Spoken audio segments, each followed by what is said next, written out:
안녕하세요. 안녕하십니까. 네, 갑자기 먼저 시작했습니다. 입도 좀 풀 겸. 자, 네, 곧 메이저 시프트면 거의 몇 시예요? 지금 여기는 9시 57분이요. 아, 저녁. 예. 그러면은 한 3시간 차이 나네요, 동부랑. 예, 맞아요. 딱 3시간 차이 나고요. 제 네. 말 잘 들리세요? 화면하고 그런 게. 지금 와이파이를 사용을 안 하는 중이라서 네. 와이파이를 켜야 되나. 안녕하세요. 어떤 거 같아요? 잠깐만요. 소리가 잘 들려요. 소리가 약간 잘 엉키는 들려요? 느낌인데 혹시 스피커 켜신 분은 스피커 꺼주시면 될 것 같습니다. 메이저 시프트면 거의 몇 시예요? 지금 여기 10시, 저녁 10시입니다. 7분이요. 아, 저녁. 예. 그러면 네. 잠깐만요.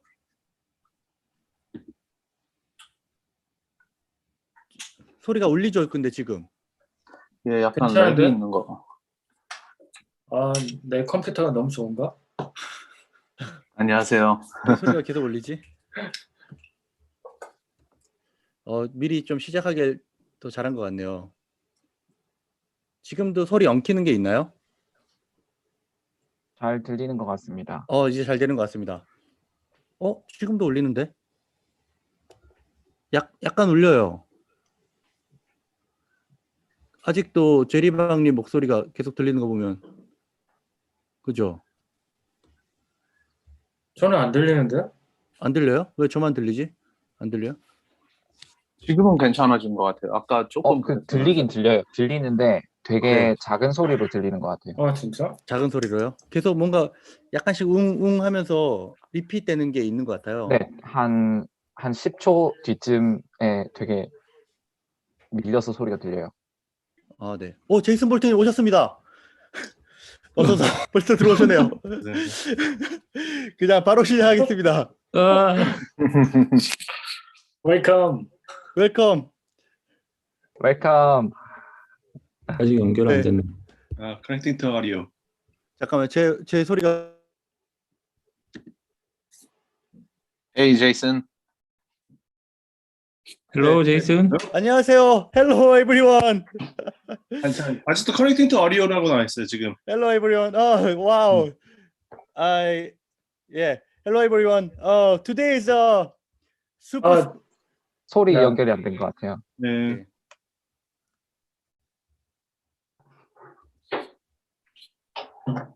Wow. Hello Jason. How are you? 아직도 이게 안 들리네요. 네. 기다리죠 뭐. 네. 느긋하게. 잠깐만, 제가 목소리가 약간 울리는 것 같아가지고 조금만 기다릴게요. 컨트롤님, 제 목소리가 울린다고 제이슨 디볼트님께 한번 설명을 잠깐 해주세요. Okay. 조금만 기다려달라고. Okay. 네. So Jason, so we're gonna fix some of our audio too. There's a bit of an echo, so we're gonna try to fix that as well. So take your time, okay?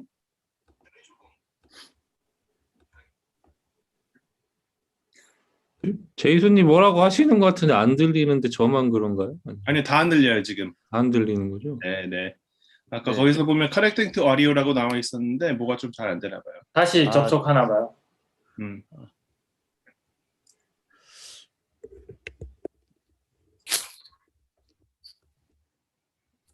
제 스피커도 계속 울리는 거 보니까 뭔가 약간. 컨트레일리어님 좀 피곤해 보이세요. 그러니까. 혹시 스피커가 크신 괜찮아요? 분들은 스피커를 조금만 줄여주세요. 제가 목소리가 계속 웅웅거리니까. 지금 제리방님도 두 번씩 들리고 컨트레이님도 두 번씩 들리거든요. 아 그래요? 저는 다 괜찮은데. 네. 그렇습니까? 저도 이어폰 약간 갖고 올게요. 잠시만요. 네, 알겠습니다. 혹시 모르니까. 네. 저 잠깐 그럼 와이파이 좀 다시 체크 좀 해볼게요. 네, 알겠습니다. 그리고 그 말 안 할 때는 다 음소거 하는 게 좋을 것 같아요. 그러면. 네, 그게 좋을 것 같네요. 말 안 할 때는 음소거를 해놓는 게 좋을 것 같네요. 네. 제이슨님은 일단 지금 대기실에 계시거든요. 제가 한 3분만 있다 초대한다고 문자를 보내놓겠습니다.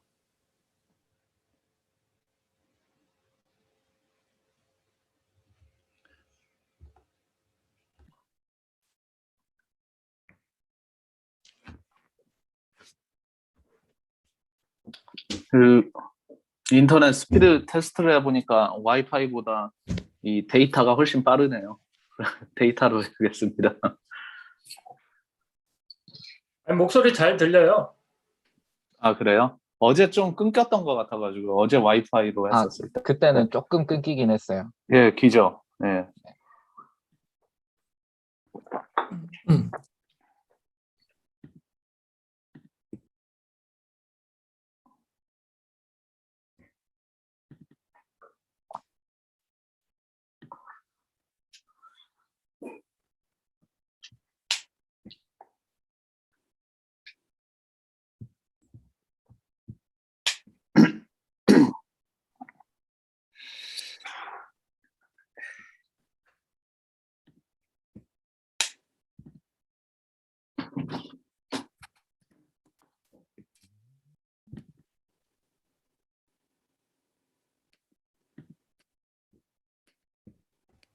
네, 들리세요? 한번 대답 한 번만 해주세요. 네, 잘 들립니다. 네, 잘 들립니다. 네, 잘 들립니다. 잘 들립니다. 대리방님 들려요. 대답 한 번만 해주세요. 잘 들립니다. 아, 네, 감사합니다. 네, 그러면 초대하겠습니다. 네.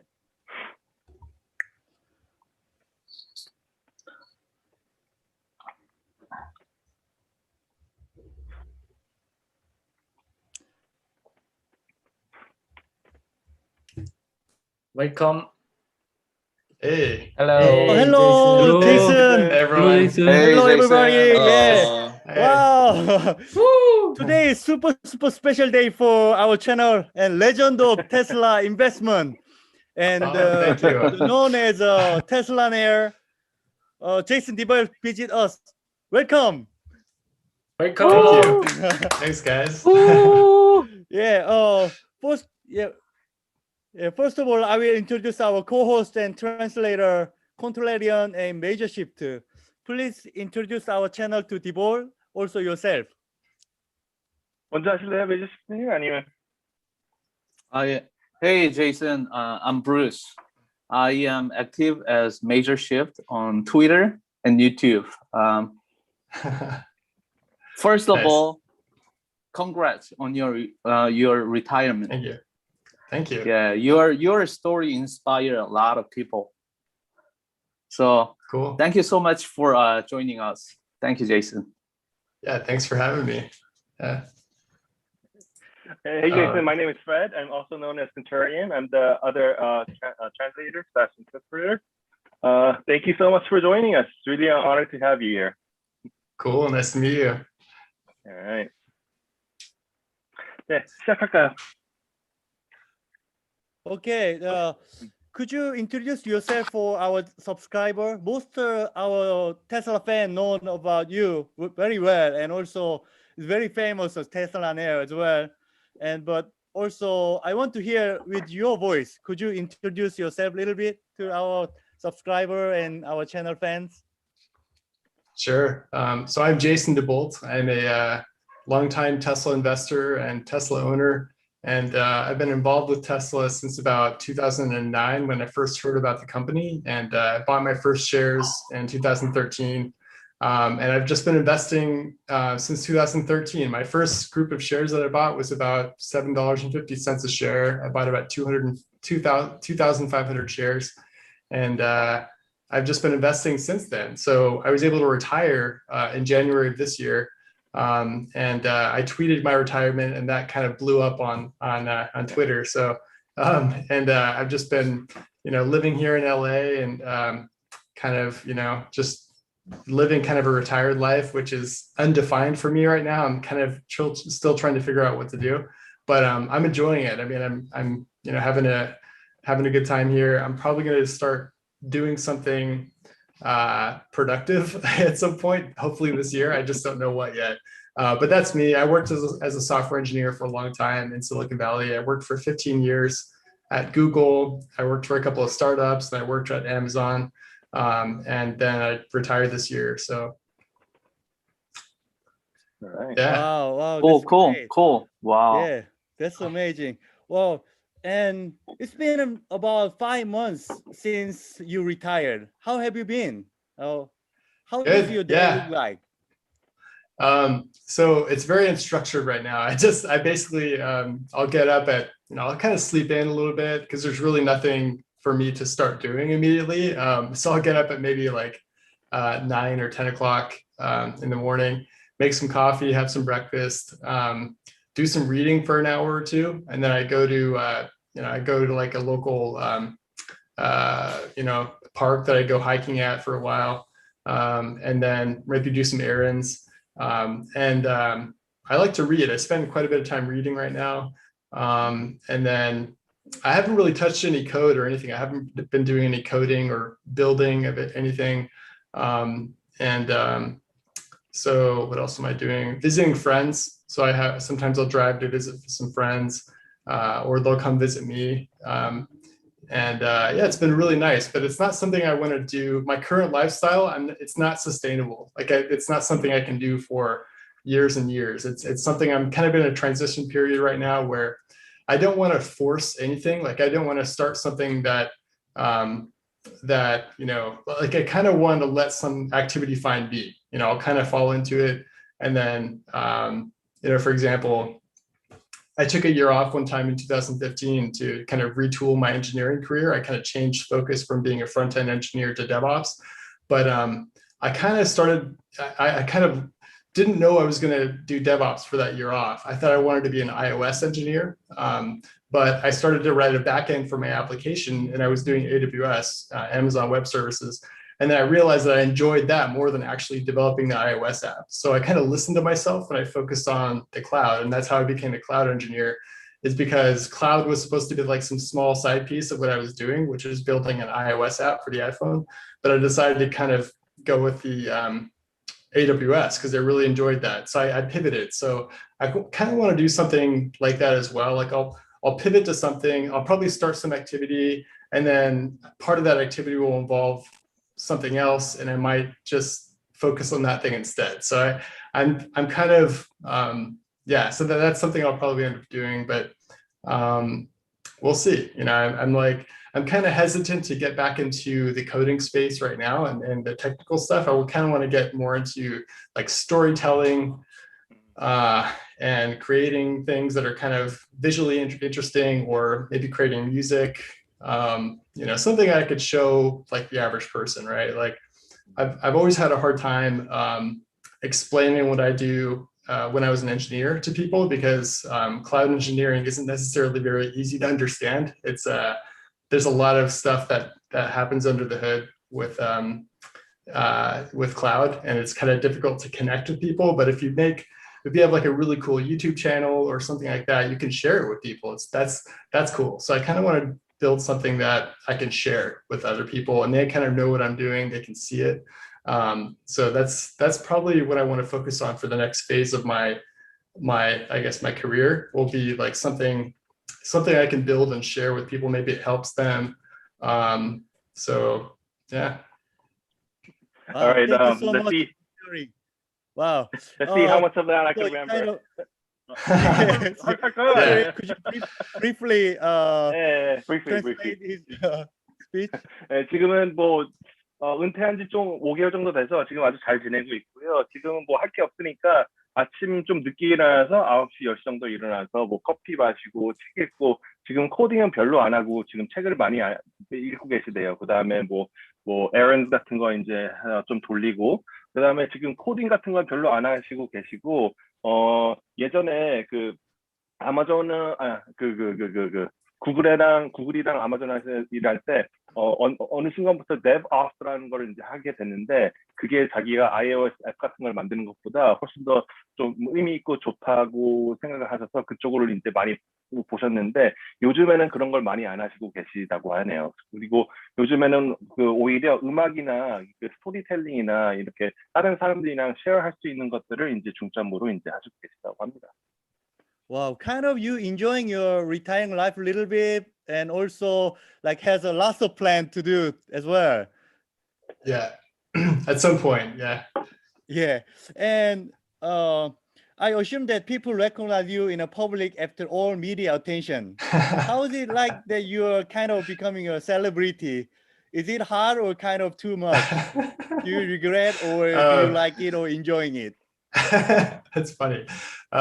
Yeah, I mean, nobody recognizes me here. It's like I've had one person recognize me probably. Oh, wow. And yeah, in LA. So maybe if I went somewhere else, but I probably would. But in LA, I think I don't think anybody really recognizes me. But yeah, I think I have no regrets at all. I think I did stick my neck out and take a risk by like sharing my gains and sharing my portfolio, and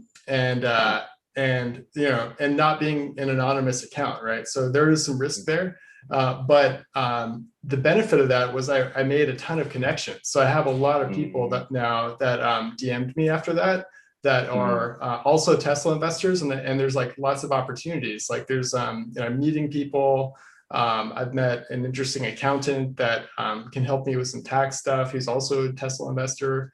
And I just, people have come to visit me, and I've made friends, and really cool people. A lot of these people actually have a lot of Tesla stock. Some of them even more than me, and have more than me.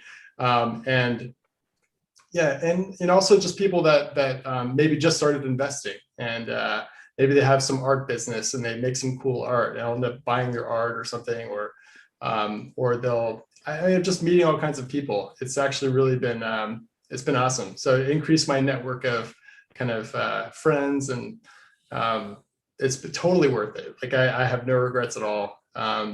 So yeah, it's nice. Yeah, you're talking to a bunch of Koreans in a Sunday morning or the afternoon. Okay. Exactly, you guys. I mean, it's fun, Right. 그래서 네. Okay, let me translate that real quick. 그래서 이거로 했으면 자기의 네트워크 이런 거를 다 발표를 해서 사실 자기 이름도 이제 알려지게 되었고, 자기가 이제 돈이 얼만큼 있는지, 테슬라 주식이 얼만큼 있는지 이런 게 전부 다 알려지게 됐지만, 세상에 알려지게 됐지만 후회는 전혀 없다고 하십니다. 왜냐하면은 리스크는 있지만 이걸로 통해서 만난 사람들이 굉장히 많다고 하네요. 그래서 뭐 테슬라에 투자를 하는 회계사가 이제 그 세금 같은 것도 도와줄 수가 있다고 하셨고, 아니면 아트를 이제 하시는 분들도 이제 만나게 됐고, 대부분 테슬라 주주인데 진짜 주식을 자기보다 더 많이 갖고 있는 사람들도 있고, 더 적게 갖고 있는 사람들도 있고, 진짜 전 세계에 있는 여러 사람들을 만나게 돼서 지금 그거는 참 큰 기쁨이라고 하십니다. Wow, that's so great. It's great to hear that you're enjoying your life, like even become a celebrity. Sometimes some people feel that's very hard when you become too famous, but so happy that yeah, we have a side note of you also came out in the Korean media a few times, yes. to let you know. Yeah. And I was just really happy for no reason. It's like I don't really know you personally, but I was like, hey, listen to this guy. Actually, I heard Jason, you've been to Korea before, like a couple of years ago. Yeah, I was there in 2017 maybe. No, 2016, something like that. Yeah. Was it a business trip or leisure? No, it's just leisure. I went with a friend, and we went to Seoul, and then went to Daegu, Jeju Island. Beautiful, like amazing. Nice. Like, we had a lot of kind of Korean barbecue and somak. Super fun. Like it's awesome. Like there was one, so my friend's parents' house was in Daegu. They lived on the countryside, and they had like a wood burning furnace, and her father would have like a truckload of logs delivered every couple of years, like tons of logs, and he would just cut it with his chainsaw. And I helped him split all the wood. We filled a shipping container with firewood, with wood for the wood burning furnace. It took like a week to do it, but I developed some shoulders, and it was fun. I actually really liked waking up in the morning and like bitter. Oh, thanks. Yeah, and but it was like super cold, insanely cold, and you know, just unbelievably cold there. But I love just the peacefulness of being out in the countryside, and apparently they had no taxes. I was surprised that they have no real expenses. They only lived on like a few $100s a month, and they lived really well. I mean, it was amazing. Like I was like, man, I should move here. But yeah, Wow, was, come. Yeah. I mean, at some point, like I would love to live there for a couple of years, you know, if I could. And then I got like a medical checkup because we, you know, it was easy to do that. So it was only like $1,000, and I got like a bunch of tests, and that was amazing because they did like you know, probably hundreds of tests, including like ultrasound and of all of your organs. They did like endoscopy. They did dental exam. I mean, just unbelievable blood work, x-rays, just so many tests. And it was only like $1,000. Yeah, it was much cheaper. Yeah, they make sense for people just to fly there, like Americans, to fly there like a couple times, like maybe once a year, and just go, and they go to like one of these hospitals. I got a 14-page Korean 14-page health report in Korean that I just translated into English. So I have that. Wow. You know, I've copied that. I paid somebody to translate it, but it was, yeah. That's just a side note. But other than that, I mean, the whole trip was amazing. Like Jeju Island is gorgeous. You know, it's a fun. Yeah, I mean, yeah, it's cool. Wow. Driving around Jeju Island, like the farmers, they drive these tractors. They have like zero fucks to give. Like, yeah, they like will check up the road and everything. It's like they just don't care. It's so funny. Yeah. Contrarian, yeah. 네네. 그래서 예전에 한국에 오신 적이 한 2016년 정도 한국에 오신 적이 있었는데 그때 서울이랑 대구랑 제주 이렇게 가셨다고 하네요. 너무 재밌었고 소맥 같은 것도 많이. By the way, the somek is what I drank yesterday. Yes. 소맥까지 진짜 좋아하시고 그다음에 그 대구에서 그 아시는 분이 그 집에서 살았는데 그 화로 같은 게 있어서 거기에 그 장작을 많이 떼셨대요. 그래서 1년에 한 2번 정도 엄청나게 많은 장작을 갖고 와서 이걸 잘라야 되는데 일주일 동안 그걸 자르는 걸 이제 도와주셨고 되게 힘들었는데 너무 재밌었다고 하시고요. 그 다음에 또 무슨 말을 하셨지?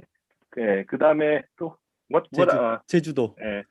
제주도 갔을 때 이게 너무 재밌었고 농사 짓는 분들이 그 트랙터로 이제 운전하시는데 진짜 뭐가 있는지 그냥 안 쓰고 그냥 자기 마음대로 하는데 너무 웃기고 너무 재밌었다고 하시네. 그리고 그 건강검진도 받으셨는데 미국에서는 이런 게 다 비싸잖아요. 그래서 한국에서는 이게 한 100만 원, 110만 원 정도밖에 안 돼서 진짜 할 수 있는 테스트는 다 했고 나중엔 14페이지 그 헤alth exam이 나와서 그거를 이제 통역을 하는 사람을 고용해서 그걸로 다 봤다고 하십니다. Wow, that was great. And you enjoy Korean life a lot with the health insurance too, and visiting Jeju Island and enjoying the countryside. Yeah, also you enjoying the beer and the somek and soju. Actually, the contrarian has a lot of drink yesterday night. He announced it. We are so worried about he can come or not. I tried to compete with this old man. We were drinking big mistake.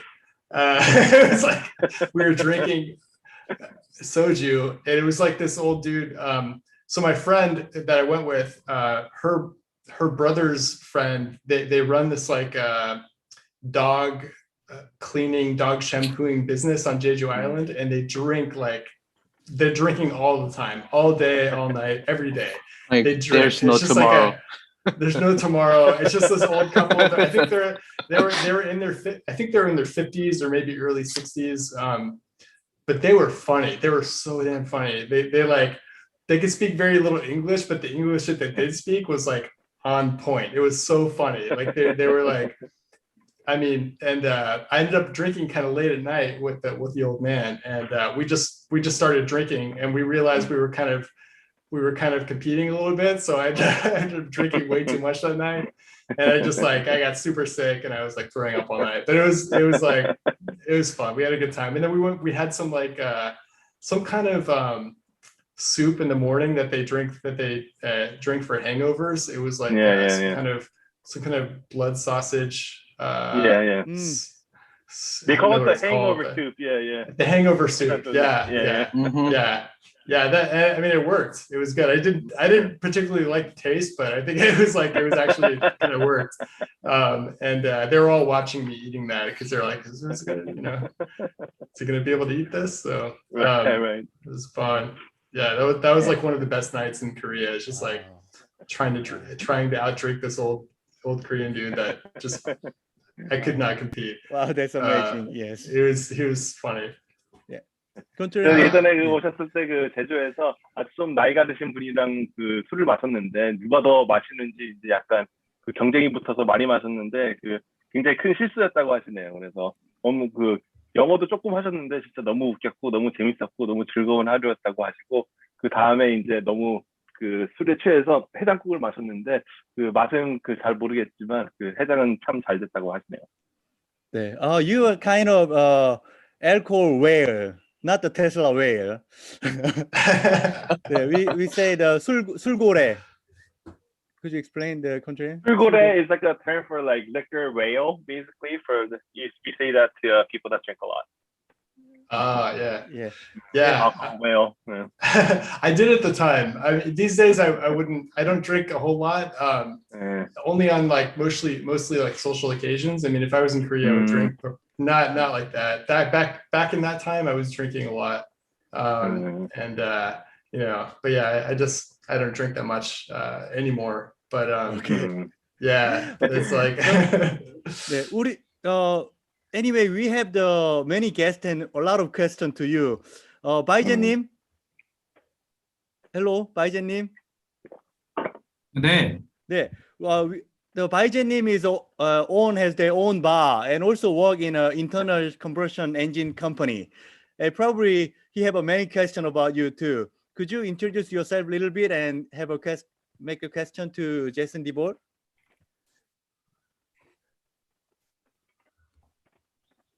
안 들립니다. 과장님. 제 채팅으로 올렸네요, 채팅. 네. 채팅. 네, 우선 너무 만나서 반갑고요. 네, 또 이런 자리가 또 언제 있나 싶은 생각도 들고 정말 멋있습니다. 근데 저녁인 것 같은데 정말 거기 지금 저녁이 아닌가 봐요. 정말 해가 들어오는 것 같은데 아닌가요? 네. Okay. I'm really glad to meet you. I can't believe this is actually happening. And then, is it nighttime? Isn't it nighttime over there? I kind of see a lot of sunlight. Yeah, it's about 7. It's almost sunset. I'd say maybe 30 minutes from now at sunset. But I have a lot of windows in my house, so I'm kind of facing the window. It's very bright. I get a lot of light here. But 해지기 한 30분 정도라고 하시고요. 네네. And I'll read you his questions. And by the way, so Sure. if you didn't hear it correctly, he owns a bar. Speaking of drinking, and then his day job is he actually works for like a internal combustion company. I think it's like a supplier to that they make parts and they supply to different companies. 맞죠, 과장님? 네. All right. First question. So when you were when you decided to invest in Tesla, was the core reason? Was it because Tesla made electric cars, or was it because Elon Musk and his whatchamacallit, his 도전의식 어떻게 하지? His energy and his willingness to try new things, or what was it? And in the future, go ahead. And there's a second part that I'll explain. Oh, you can go with the second part. I can. And then And then how do you see Tesla in the future? And then what does it mean to you? Okay, cool. Good questions. So when I invested in Tesla in 2013, I had just purchased the vehicle. And I was already kind of thinking about buying shares before I bought the vehicle based on the technology in the cars alone. So I became an investor just based on the cars. And because I grew up around cars, and I realized how kind of, how complex they were, and all the inefficiencies, and just there's so many moving parts, and so many things can go wrong, and they often do go wrong. and whereas I looked at the lack of moving parts for a electric vehicle, and I saw that there was a lot of room to improve, to innovate with batteries and electric drivetrains. I just saw that there was a massive amount of innovation that still could be done, whereas with internal combustion engines, we've had 100 years to innovate, and I just saw that there was kind of only so much more they could innovate with the internal combustion drivetrain. But with electric vehicles, I thought there's going to be reduced cost of that drivetrain for many years. And I just saw, based on the technology of the cars alone, I became an investor. We didn't have autopilot at the time. Tesla Energy wasn't really discussed. Nothing else. It was just the cars. That was essentially what, nobody was even thinking about autopilot back then, or at least I wasn't. There wasn't really any talk about it. And there was no roads. I mean, we had the V1 Roadster and the Model S, and that was it. There was no Model X yet. There was no Model 3 or Model Y. That was, so just based on the technology. And then where do I see Tesla going? I don't know I hope that answered the first question. And then where do I see Tesla going? I think that Tesla is going to be probably the biggest manufacturing company in the world. And we're not talking just about vehicles, but we're talking about power walls and power packs, and also things like HVAC systems. And I mean, if you look around your house and you look at kind of appliances that have electric motors in them, those can be designed and manufactured by Tesla as well. Robots, anything AI related. Energy, of course, is a huge $4 trillion market. The total addressable markets that Tesla is going after are the largest in the world. And so they're not only breaking into the two massive markets, or transportation and energy, but they're going to create new markets with robotics and AI. And I think that's super exciting. And just integrating that with other Elon companies, like Boring Company in particular, or SpaceX or Neuralink. I just think that there's I don't know why people aren't just gobbling up the stock and buying. I mean, I feel like everybody should at least own a few shares. And the people who don't own any shares just aren't informed. They just don't know about this company. They don't really know what they're doing. If Tesla was more, if it was advertising, it wouldn't only increase the demand of the vehicles, which we don't really need, but more normal, average people would be aware of what they're building, and they might want to buy shares as well. So I think that the product roadmap for Tesla that we know about is exciting, and that enough is exciting. But there's also a lot of products that are going to roll out in the next decade that we don't know about. I'd say there are dozens of large products, with huge billion-dollar revenue streams that I think could come out. They have to deliver. They deliver the Model S Plaid. They still have to deliver the Semi and the Roadster and the Model 2. But after those are out, I think hopefully they can make some more announcements and unveil and more interesting product unveils. They probably want to unveil. There's probably a ton of products in the works right now, but they don't feel comfortable unveiling them because they still have to deliver on these other products that they've unveiled, and also it's not the right time. So they're still not quite out of the woods with. The stock price is it's been down a little bit. I just don't think it's the right time to unveil new products, but at some point they will, and they'll be, maybe the bus will be unveiled. I'm excited about all these products that we just don't know about. Wait a second, contrarian, could you explain, translate a little bit? We need a little break, otherwise we will forget everything. I know. I'll try to keep it short. Yeah. No, it's all right. 그래서 사실 이거 처음 투자를 하게 된 게 2014년인데 그 전에도 투자를 할지 생각을 하고 계셨대요. 이분이 자동차에 대해서 관심이 원래 되게 많았는데 내연 기관차들은 파트들이 되게 많고 되게 복잡하잖아요. 그리고 하지만 전기차를 딱 봤을 때 이건 너무 심플하고 파트나 이런 게 복잡함이 훨씬 더 덜 복잡해서 이거다라는 생각이 들었고, 내연 기관차들은 100년 동안 사람들이 이걸 만들고 있었는데, 그래서 이제 여기를 좀 더 더 낮게 만들거나 더 좋게 만드는 게 어느 정도 이제 그 좀 많이 어려워졌는데 전기차는 이제 완전 새로운 거니까 여기보다 지금보다 훨씬 더 좋게 만들 수가 있겠구나라는 생각이 들었어요. 그리고 테크놀로지 그 전기차 테크놀로지만 봤지 오토파일럿 에너지 이런 거는 생각하지도 않았다고 하십니다. 그리고 테슬라의 미래는 아마 전 세계에서 가장 큰 제조업체가 되지 않을까. 그러니까 단순하게 자동차뿐만이 아니라 전기 모터가 있는 건 다 테슬라가 이제 할 수가 있으니까 거기다가 에너지나 로봇이나 AI 이런 그 total addressable market 그러니까 팔 수 있는 그 전체 시장이 전 세계에서 가장 크다고 이제 생각을 하시고요.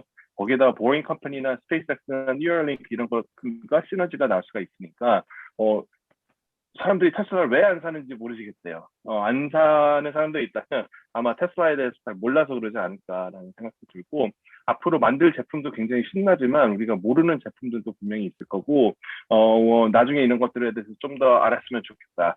그리고 지금도 아마 새로운 제품들을 만들고 있을 거지만 지금 나와야 되는 제품들이 너무 많기 때문에 뭐 사이버 트럭에서부터 시작해서 세마이, 로드스터, 모델 2 이런 것들이 너무 많기 때문에 아마 얘기를 안 하는 게 아닐까라는 생각을 갖고 있다고 하십니다. 정말 네, 그 같은 생각을 가지고 있고 그리고 또 그만큼 빠른 그 앞으로의 테슬라의 그런 어떤 행보 이런 것들에 대해서 예전부터도 너무 정확하게 잘 보셨기 때문에 지금 이런 자리에 있지 않았나 이런 생각이 듭니다. 대단하시네요. Yeah. Yeah, she said that we have similar thoughts and that in the past we've been so right about Tesla all along, so this is great. Yeah. Wow. Good translating. This is a long. Good job. It was a Seriously. perfect translation. It's like- I'm sure. Wow, that's amazing. Yeah. 바이제님 다 이해하셨나요? 네, 질문 충분히 답변 잘 받았고요. 좀 상세적으로 또 알고 싶은 부분도 있긴 한데 근데 그건 좀 무리인 것 같고요. 왜냐하면 좀 너무 좀 심오한 그런 부분인 것 같고 또 표현하기도 좀 어려울 것 같고요. 충분히 지금 얘기 들은 것만으로도 만족합니다. 네. 네, 감사합니다. He's very satisfied with the answer, and then even though he has more detailed questions, he'll probably ask them later, or he's probably not going to ask them because other people also need to ask the questions. 네, 좀 더 자세한 이야기를 테슬라에 대해서 해보도록 하겠습니다. 세부 제이크님이라고 계세요. 에너지 그 레거시에서 일하고 계신데요. Okay, so next person that will ask the question is Cebu Jake, and he actually works for Legacy Oil and Energy. And then if you see his picture, one at the desert, one of the reasons why he doesn't show his face is because he doesn't want it to be known because he works in that industry, but he absolutely loves Tesla. Yeah. Yeah. Sebu Jacob, could you introduce yourself a little bit and make the question to Yeah, Jason yeah. Debolt? Yeah, hello, Jason. Hey. Yeah, I'm Seb Jake. It's my big honor to meet you in Snowlight YouTube channel. Yeah, first of all, thank you for sharing your big insight in Twitter and YouTube. Yeah, you are our hero, like Usain Bolt. Yes. You have so much energy. Yeah. Someday you may visit Cebu, Philippines, and meet nice nature and people. I'm living in the Cebu, Philippines, and currently in Korea. Now. Yes. Okay. Yeah. Hope you can understand. I cannot show my face, as you know, I can understand. my work. Yeah. And last time with the world, and you talk about the future of energy business of Tesla. Yeah, I totally agree with what you said. The infrastructure of energy is more than 50 years and generating a lot of issues. The people who is running those companies are incompetent. Yeah, they don't want to change anything. Just want to pay check. Yeah, there's no innovation happening. Same as like a ice car. Yeah, we saw what happened in the Texas pipeline was not insulated and broken. Yeah, oil pipeline keep on making a leak. And there was ransom attack by hackers, but I don't believe it. I think they just made an issue to cover their loss. As we can see what is happening in Saudi Arabia by the Houthi. Yes, they say always attack, but never happened in actual. Yeah, and as I posted my idea about Tesla energy business 2 days ago, and the one you retweeted, yeah. all of us already has an idea, and my posting was about how Megapack is more superior than the legacy power plant. Yeah, and maybe it sounds like I hate the legacy to somebody, and someone make a comment, why do you hate the legacy, without him telling why legacy is better than the Tesla, and I answered, I'm from fucking legacy. Yeah, and he was not able to Good answer. answer. Yeah, maybe he admit Tesla is better than the legacy after reading my posting. Yeah, most of countries, except for developed countries, suffering energy problem, frequent blackouts, and high bills. I think Tesla can solve these problems, especially the Megapack will be killing product fully. Right. Yeah. Yeah. We understand how competent and promising in hardware perspective, but we don't have so much idea about the software perspective. So can you please share your idea about Tesla energy business as a former software engineer? Also, if you have an idea about the auto reader in depth, yeah, we'll be very happy. Yeah. Sure. Yes, I think like the software, my software background, it doesn't give me too much insight into what Tesla Energy in particular is doing, but I can maybe talk about AutoBidder, which is the software that right now it's only available commercially with, I think, like the mega packs and stuff. But AutoBidder is the software that I'm sure you've heard, you know about it, but AutoBidder is going to be used as the software to manage it'll basically be the software that manages like forecasting of energy prices, kind of, and also for pricing, real-time pricing, and I think a few other things. But AutoBidder eventually is going to be able to be accessed by normal consumers with their power walls, and they'll be able to, AutoBidder will take care of kind of like if you have a big battery in your garage during the day, you can collect solar panel and charge your battery and not consume that energy. And then at night, or at nighttime, you can, you can actually sell it. You could sell the energy at a high price and then maybe buy it at a low price at nighttime. And then you can kind of stabilize the grid with AutoBidder, which is pretty cool. So I think maybe if you want to go deeper at a technology level, I think that what's happening with these power walls inside is they're running, I'm assuming they're running some kind of Linux processes, like maybe some Kubernetes nodes that are managed remotely by Tesla, and Tesla could be pushing out, updating pods on those Kubernetes, on the Kubernetes clusters at various megawatt, power mega pack facilities or people's individual power walls. Like maybe these batteries actually ship with they have a version of the software that they're running is managed by Kubernetes. That could be a possibility. I don't think it's very energy efficient. So maybe they're running something like, maybe they're just able to update some, some low-level C code on these things to, because that consumes less memory and less energy. It's hard to say. Like I've been trying to find out like what actually is running on these. AutoBidder is definitely going to be not something that's like pure C code. It's going to be probably something that's it's more of it actually has a nice user interface. It's probably C++. But yeah, it's hard to say. I mean, I really don't know. I have a suspicion that Tesla is using Kubernetes for a lot of their systems. I know they're using it for their internal systems, but for customer devices, like vehicles and stuff, I'm wondering if they're running Kubernetes like in the actual vehicles. Okay, a little bit. Yeah. Okay. I actually have a question. Before, what are Kubernetes? Kubernetes is like it's basically it's like distributed. What's the best way to describe it? It's like Docker cluster. It's like a Docker infrastructure or container. It's infrastructure for running containers. I don't know if you're familiar with containers. They're basically like very small, they're single process. You know, God, it's been a while since I've worked with this stuff. It's like so you think of like an operating system, and it's running a bunch of programs on it on top of it. So like Windows or say Linux, you know, runs a bunch of programs on top of it, and you know, like a container is something that only runs a program or one process at a time, and they're very lightweight. They're very easy to transport and send copies of. They're very easy to build.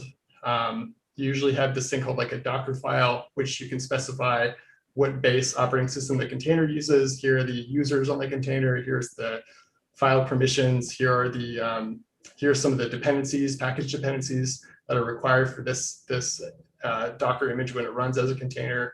Here's the program that kicks off when the container is run. And then, so that's a container. And then Kubernetes is like a container management system. It runs a bunch of containers. Maybe you have a bunch of containers that run the same process, and you want to run a lot of them because there's a large workload. And you can do different deployments. You can do updates, rolling updates, where you update all the containers one by one. So you don't have to bring down the system to release a new version. You can just do a rolling deploy, or blue-green deploy, or rainbow deploy. There's all kinds of deployment mechanisms. It's pretty advanced stuff. It's more in the realm of like hardcore software engineering and DevOps and cloud engineering. And there's different container orchestration systems. There's Amazon has one called ECS. There's all kinds of but we're getting kind of into the weeds, but yeah. Godre, did you understand about this? Okay, I'll try. Okay, 그래서 제가 잠깐 그 채팅방에 그 쿠버네티스 관련해서 잠깐 썼는데, 이게 구글에서 개발한 그 클라우드 플랫폼이거든요. 그래서 애플리케이션들을 좀 더 편리하게 스케일링하고 뭐 변경하고 뭐 이럴 수 있는 그런 클라우드 플랫폼이라고 생각하시면 돼요. 오케이. 네. 한번 시도를 해보겠습니다. 소프트웨어 엔지니어라서 에너지는 잘 모르겠지만 오토비더에 대해서 조금은 얘기할 수가 있을 것 같은데, 모두 다 알겠지만 오토비더란 전기값을 예상하고 사고 팔고, 파월에서 이제 생산되는 전기나 이런 것들도 모아놓은 전기나 이런 것들도 다 같이 하게 될 것 같고, 그렇게 되면 그리드 자체가 훨씬 더 안정이 될 거라고 생각을 한다. 그리고 파월 안에서 이제 곧 리눅스 시스템 같은 거를 돌리지 않을까 하고, 쿠버네티를 돌리고 있지 않을까라고 지금 예상을 하고 있고, 지금 로우 레벨 C 코드를 돌리고 있는 것 같기도 한데, 지금 자기도 찾아보고 있긴 하는데요. 근데 완전 C만 하는 거는 같지 않고 C++를 쓴 것 같기도 한다. 예, 그리고 자기도 그리고 이거는 알고 싶은데 잘은 모르겠지만 쿠버네티를 돌리고 있는 것 같다. 그래서 제가 이걸 뭔지 이제 물어봤더니, 이분이 하는 게 그 컨테이너들을 이제 그 매니지하는 시스템이라고 합니다. 그 컨테이너들은 약간 그 싱글 프로세스라고 하시는데, 이게 오퍼레이팅 시스템이 있잖아요. 이게 그 iOS가 되어 있던지 그 윈도우가 됐던지 리눅스가 됐던지, 이런 오퍼레이팅 시스템이 있으면 그 안에서도 프로그램들이 여러 가지가 돌아가는데, 이 컨테이너는 이게 아주 간단하게 한 가지의 프로세스만 이제 돌리는 거래요. 그래서 만들기도 쉽고, 이 닥터 파일이라는 게 있는데 유저들의 뭐 퍼미션이나 이런 조건들을 이제 써놓고 작동하는 거고, 쿠버네티는 이런 컨테이너들이 여러 가지가 있으면 그걸 다 동시에 이제 조정할 수가 있는 시스템이라고 합니다. 전부 다 업데이트도 할 수가 있고 여러 가지를 할 수가 있는데, 아마존은 ECS인가 뭐 그런 것도 있다고 하시네요. 와우, 정말 프로그램 쪽으로 답을 주셨는데 이해가 잘 안 되긴 하지만 뭔가 좋은 것 같다는 그런 생각은 듭니다. I couldn't quite understand everything that you said, but I feel like it helped a little. Yeah, so it's kind of like I'll just give one more example. You know how Tesla deploys software using over-the-air updates to vehicles, so they're able to just instantly deploy. They can probably do that in a very sophisticated way. And something like Kubernetes would help. You know, if Kubernetes was running on all the power walls or the mega packs, if those were Kubernetes nodes, it would allow them to do things like deploy to all mega packs, deploy this version of AutoBidder or something to all these mega pack facilities that are run by utilities, but don't deploy to customer power walls. Or they can say deploy only this latest version of software to these beta group of Powerwall users that we've approved, and they can just upload. They can just deploy only to that group. So it allows them to do very surgical deployments of software updates to only deploy to certain groups of nodes or groups of Powerwalls, and so yeah, so it allows them to get really sophisticated and deploy very surgically, like in a stable way. So they're not deploying everywhere in a big bang way. They can do it gradually. They could do a thing called a canary deploy, where they deploy to just like less than 1% of users. And if they notice any errors or any complaints or anything wrong, they can stop the rest of the deploy. So they only deploy to like less than 1% of people. And then if that goes well, then they start deploying to more and more. So something like Kubernetes would allow them to do that. So I'm not sure if they're using Kubernetes, but I mean, that would be my guess. Yeah. Thank you. I'm learning so much already. 테슬라가 OTA를 같은 걸 할 때 업데이트 같은 거 할 때 아마 쿠버네티도 이걸 도와줄 수가 있다고 하시네요. 그래서 이게 노드가 많아서 보내는 걸 특정 사람들한테만 보내고 싶으면, 그래서 예를 들자면 뭐 파워월이 있는 뭐 이 특정 지역에 있는 파워를 특정 지역에서 파워를 갖고 있는 사람들한테만 보낸다든지, 아니면 뭐 아주 큰 메가팩한테만 뭐 어떤 특정 업데이트를 보낸다든지, 이럴 때 쿠버네티가 많은 도움을 줄 수가 있고, 카네리 디플로이라고도 할 수가 있는데, 이건 예를 들어서 아주 소수의 사람들한테만 어떤 업데이트 같은 거 이제 해줄 때 할 수도 있고, 여러 가지로 할 수가 있는데, 자기도 테슬라가 쿠버네티 쓰는지는 확실하게 모르겠지만 아마도 그러지 않을까라고 생각한다고 합니다. 와우. 그리고 참고로 카네리는 그 옛날에 그 석탄을 캘 때 이게 그 위험한지 안 위험한지를 보기 위해서 카네리라는 새를 이제 보낸 적이 있었어요. 그래서 새가 다시 돌아오면 안전하다는 뜻이고, 새가 그 안에서 죽으면 위험하다는 뜻이라서, 그래서 카네리 디플로이라고 하는 것 같습니다. Very, very complicated answer and question. Sebu Jacob, did you understand about the answer and satisfied? Yes, yes, I'm very satisfied. Thank you for sharing your ideas, Jason. Yeah, Sure. Sell everything and buy Tesla. yeah. Probably after this YouTube channel, Sebu Jacob will introduce to us about more detail about energy and auto bidder later, with answering your question. So, by the way, we heard that you have invested Dogecoin about 3% of your whole asset. Yeah. Is that last month, right? Yeah, last month. Wow, Yeah, it was. I know. That's amazing. We have a Dogecoin translator, Jerry Bach. He translates Dogecoin webpage to Korean people. Could you introduce Doji Father, one of Korean Doji Father, Jerry Bach? 안녕하세요, 제이크. 제이슨. Hi, Jason.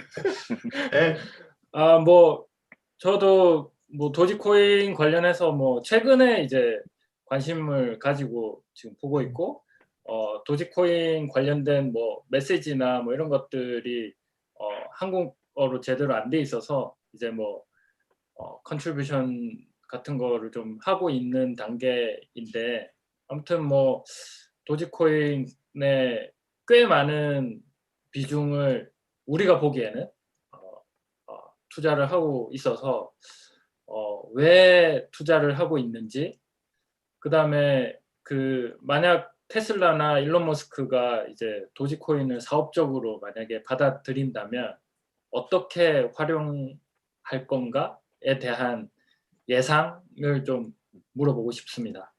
Okay. So Jerry is one of the translators for, like you said, translator of Dogecoin. So a lot of the information about Dogecoin is not available in Korean. So he's one of the contributors who helps translate the material. Awesome. And yeah. And then he was asking that if you own about 3%, that is still a significant amount. He wants to know why. And then number two, how do you think Dogecoin could be incorporated into Tesla's business in the future? Cool. Yeah, so those two questions are actually related. It's definitely. So when I actually wanted to buy Dogecoin when it was like 5 cents, I was like, just like so close. It's like, I'm just going to blow it up and buy a ton of Dogecoin at 5 cents. And I just never got around to it because I couldn't find an exchange that actually offered Dogecoin. And I just kind of, never really went anywhere. But anyways, first one is because I bought Dogecoin because I think that Elon plans to use it in the Tesla ecosystem. And that's the answer to the first question. I think that it's going to be adopted, pure speculation. Nobody knows, right? That might not happen. And the second question, I think they're going to use it throughout the Tesla and Boring Company ecosystem, and they're already using it for SpaceX. So I think it's just going to be the default currency or one of the default currencies that are adopted.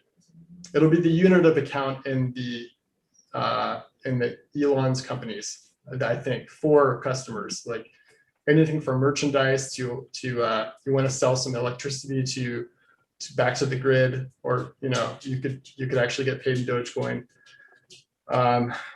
So there's I think it just makes sense to use a cryptocurrency for Elon. It's just a matter of like choosing which one is going to be used. And I think Elon wants to use Doge. The reason why might be because it has a very low transaction fee, and I think it's like 1/10 the cost of, or 1/20th the cost of Bitcoin for the transaction fee, and then it's much faster. It's like 10 or 20 times faster, and I think that they're going to mine it. And the way that they will, apparently, it's better to use ASICs or custom application specific integrated circuits to mine. To merge mine Dogecoin and Litecoin, and because it uses the script hashing algorithm, it doesn't use the SHA-256 that Bitcoin uses. It uses a different one, and I think that's easier to mine, and it's also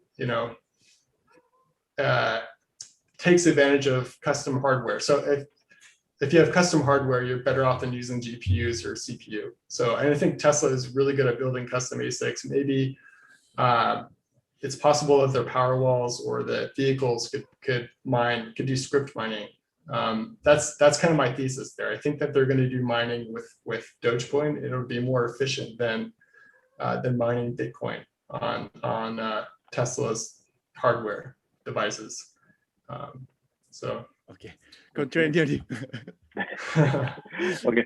예전에 5센트 정도 됐을 때 사고 싶었는데 바꿔주는 익스체인지를 몰라서 못 샀다고 하셨고요.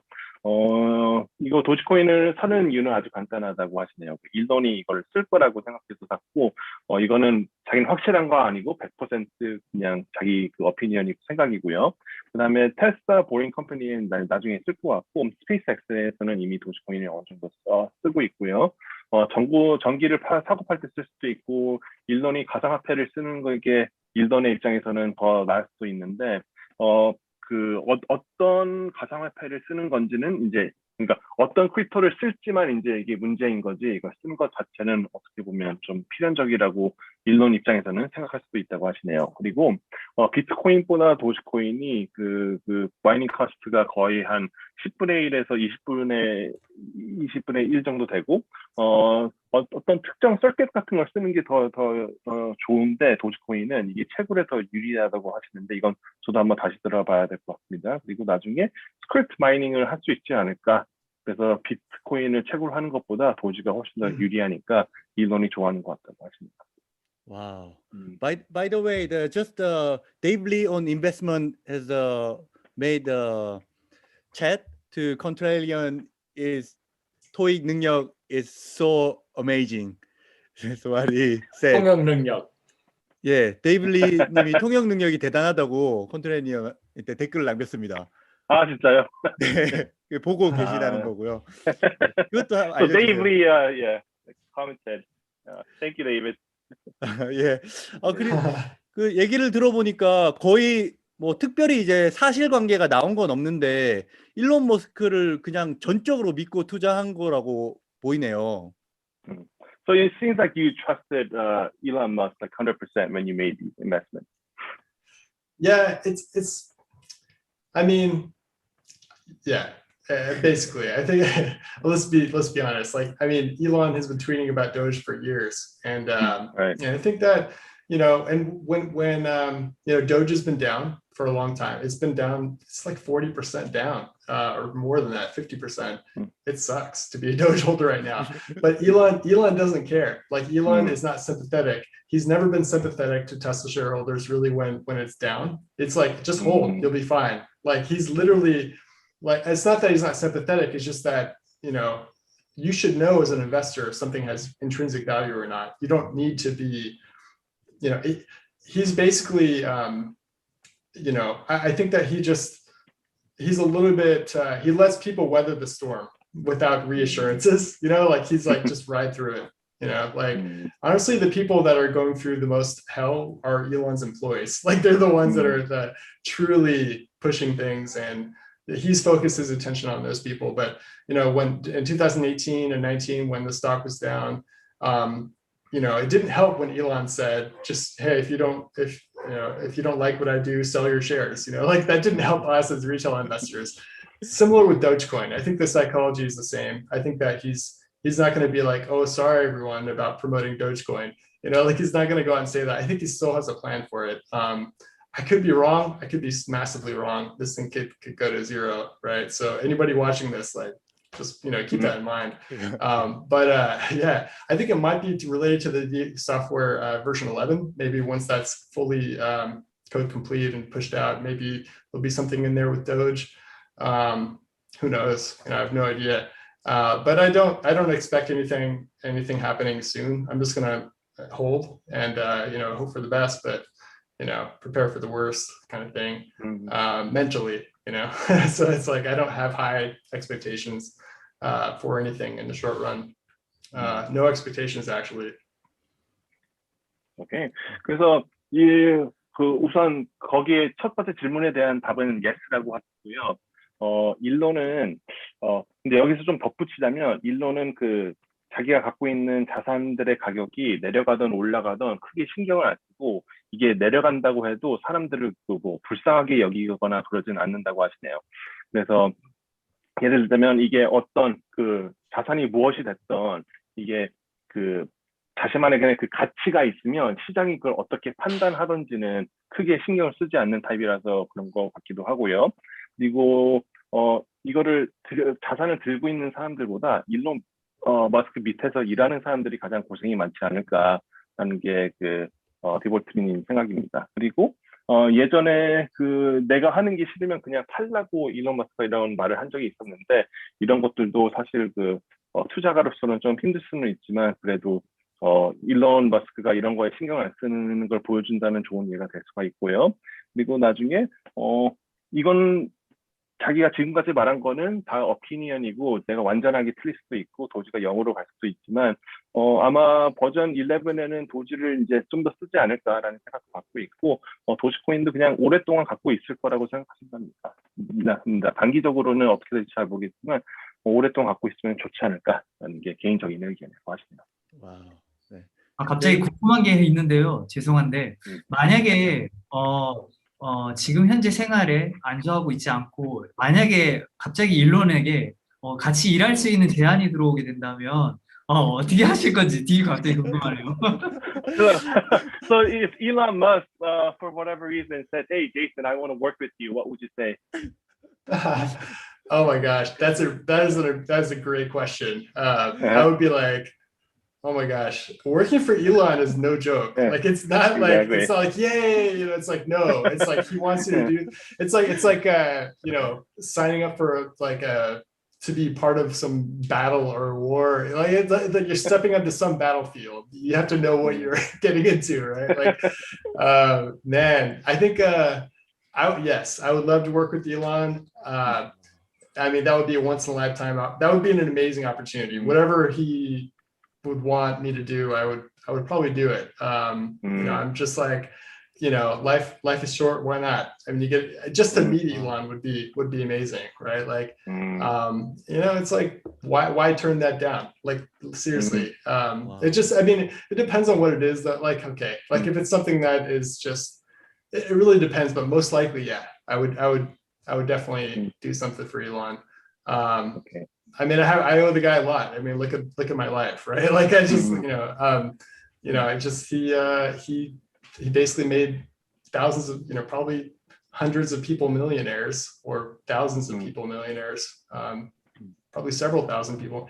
So, I mean, it pays to kind of understand Elon and know kind of what he's capable of. But it's also important to know where he makes mistakes and often has hiccups.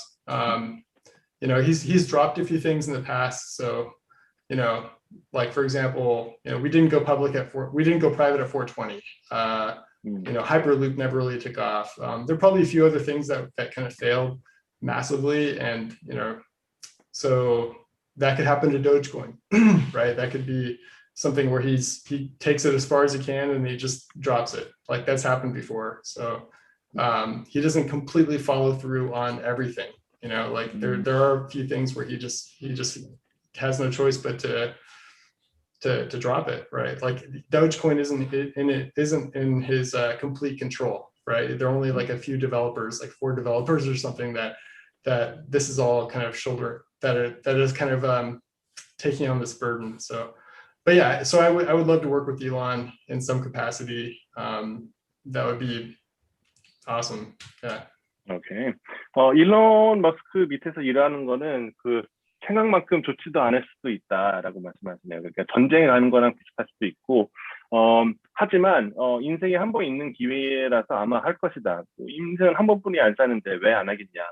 물론 어떤 일을 이제 할지가 중요하지만 아마 할 거고, 일론은 많은 사람들을 백만장자로 만들었고, 나도 개인적으로 매우 고마운 사람이기 때문에 할 것 같고, 그리고 사람들은 일론이 한 그 성공반 얘기를 하는데 언제 어디서 실수를 하는 거를 아는지도 굉장히 중요하다고 하시네요. 그래서 그 420불에 이거를 그 프라이빗 컴퍼니로 만든다는 것도 실패를 했고, 하이퍼루프 같은 것도 이제 이런 것들도 크게 실패하는 것들도 많아서 어쩌면 도지코인도 그럴 수도 있죠. 그가 말한 게 모든 것을 다 끝내지는 않고, 도지코인도 그가 완전하게 컨트롤하는 게 것이 아니기 때문에 어떻게 될지는 모르겠지만, 아무튼 그 대답을 하자면 일론 머스크가 아마도 일을 할 것 같다고 하십니다. Okay. 편안한 삶을 버리고 그렇게 일을 한다는 것 자체도 굉장히 감동적이네요. It's very touching how you're willing to let go of your comfortable life right now to work for Elon if you have the chance. Yeah, it's temporary. I mean, my current life, like where I don't really have anything to do every day, I just kind of basically, it's very easy living right now. It's not sustainable. It's something I'm doing just to transition into something new. But thanks, I appreciate that. Yeah. 지금 삶은 지금 그 지속적일 수는 없고 그냥 일시적인 거라고 하십니다. 그래서 네. 제리방님 충분히 이해되셨고 바이제님도 충분히 해결되셨나요? Thank you, Jason. 네, 아직 많은 사람들이 있기 때문에 또 다른 질문으로 넘어가겠습니다. Okay, we have to move on. 네, 로시로브님 계십니다. 로시로브님 is the scientist teacher and also the astronomy teacher as well. He will give you a question. And could you introduce yourself a little bit too? And also he's a YouTuber too. Actually. Oh, nice. Cool. No, I only have 35 YouTube subscribers. So cool. I'm just astronomy teacher in high school. 질문하겠습니다. 네. 일론 인터뷰를 보니까 일론의 어닝코어를 포함해서 일론 머스크의 인터뷰를 보는 게 굉장히 중요하다라고 말씀을 하셨던 것 같은데 저도 굉장히 동의를 하고요. 그래서 혹시 일론의 인터뷰에서 좀 가장 기억에 남는 어떤 일론의 인터뷰에서 얻은 인사이트가 있다면 뭐가 있는지 첫 번째로 궁금합니다. 네. Okay, so in your previous interviews, Jason, you said that watching interviews were extremely important, including Elon's earning calls. He completely agrees with this, and then a lot of important information are revealed during earning calls and interviews. Right. Do you have any insight or something that you remember from watching Elon's interviews? Yeah, I think let's see. there's a lot. I mean, probably the most important one is just understanding first principles really well, and not just understanding it.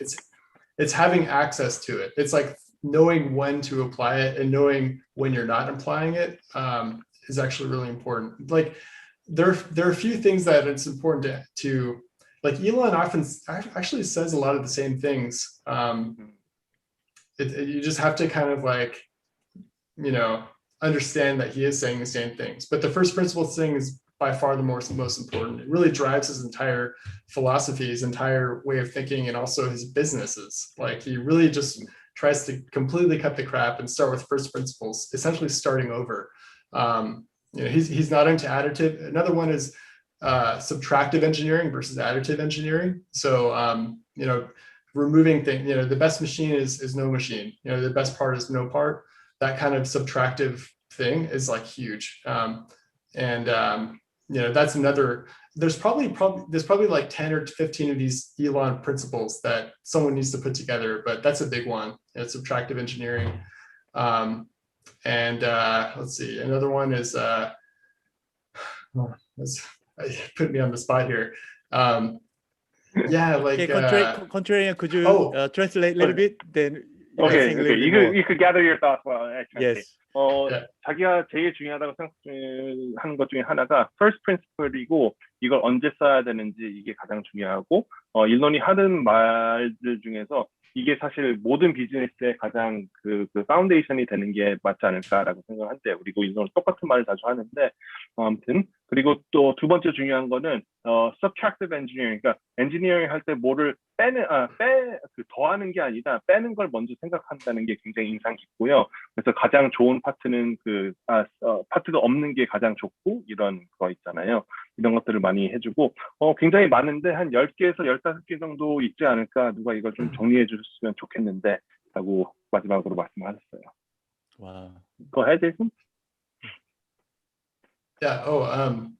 And also Elon, he listens to people. So he listens to, you know, like for example, when they were choosing which, you know, where they would build their next US factory, he just reached out to employers, like which city, you know, like Tulsa or whatever, and then Austin. And, you know, he probably listens to a lot of the engineers and their ideas and gives them the latitude to actually innovate for, you know, I don't think everything that he, you know, all the innovation doesn't come from Elon. Elon just knows how to create a right and an environment for, it's like, say you look at a giant like orchard with lots of trees, right? He's not like literally, and each of those trees is like it's something innovative. Like it could be like you know, something innovative about the products. He's not building all of those trees like one by one. He's just plowing the field and he's cultivating it and choosing the right location, preparing it, and he's just allowing the trees to grow. You know, and these trees are all the work of other engineers that are under him. You know, I think other executives wouldn't even understand that. They don't listen to their engineers. And the engineers might even be afraid to speak up and say, hey, we have this idea, we want to try it out, like we would like to innovate in this area. And the executives would probably say, well, can we do it this quarter? Can it show up in this quarter's earnings? Or, you know, something very short-term thinking. Or maybe the executives wouldn't understand what this engineering engineer is telling them. So whereas Elon, he will stop and listen to anybody with an idea and allow them to go for it. That doesn't necessarily mean he'll protect that person if they fail. You know, it's like, but it just means that he'll allow people under him to innovate. So that's so in some ways it's more of a flat organization, because I think people are just encouraged to innovate. Yeah, I mean, that's you can kind of sense that in some of his interviews, that like he's just really interested in, you know, going to some of the meetings, and he's involved. Like Sandy Monroe had a meeting with Elon recently where Elon, you know, was with some like random, you know, it was like I think Elon works with like 15 teams, and the problems that they're working on were so low level and technical, but Elon was heavily involved. And, you know, like he was aware of what those people were talking about and asking questions and testing these people, right? Kind of thinking in a first principles way, you know, starting. So I think that Elon does that. I mean, that's something that very few people can do. Yeah. Okay. 그래서 일론에서 가장 큰 강점 중 하나가 다른 사람들의 말을 듣는다는 거죠.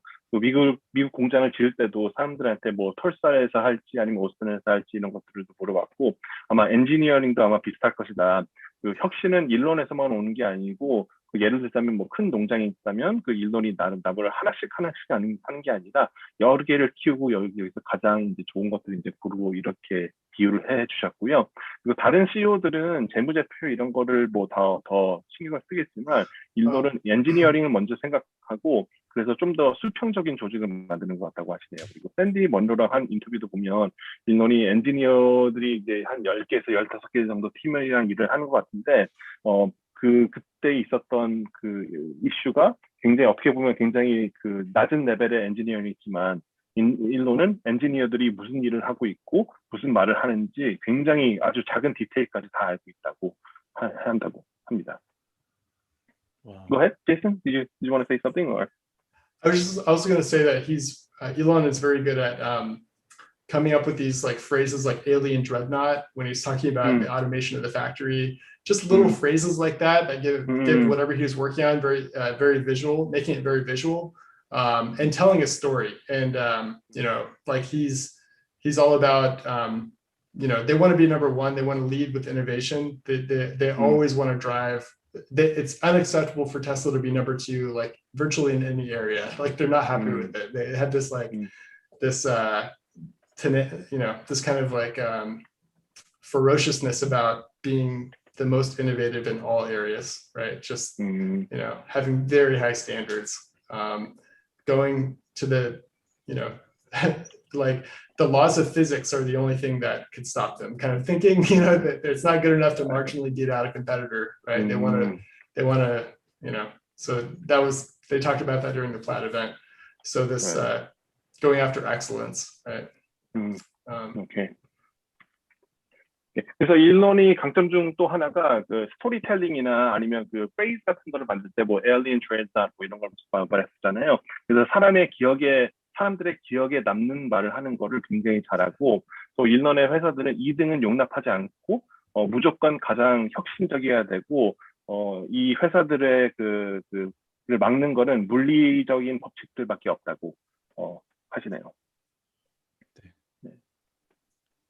러시분이 만족스럽습니까? 네, 감사합니다. Thank you. Sure. Wow. Well, that's an amazing view about Elon Musk, and also we can see how much you love Elon and you search the Elon's interview. This is amazing. Yeah. Also, we have another guest, Tilan. He's a university student. He probably also have lots of questions to you. Tilan, do you make the question to Jason? Yes, I'm Tilan, and glad to meet you, Jason. And I have two questions. First question is, while looking at Elon's tweet for a long time now, what did you think of whenever Elon went on 행동을 뭐라고 하죠? Action that was hard for ordinary people to understand, like oh my god, he's a very crazy man and I love it, or he's genius. I think he have an idea and plan. Second question is your entire retirement life that the ideal life you thought of when you were working? Interesting. Yeah, so I didn't get the first question there. If you could kind of repeat maybe the I'll rephrase it for you. Right. Yeah, rephrase it. Yeah. Okay, yeah. So sometimes if you look at Elon's tweet, it might be difficult for ordinary people to understand. If you're a long-time Elon fan, then you love it and then you know agree with it. But then if someone like layperson just sees it, they might think that it's very strange. Whenever Elon did this, how did you feel?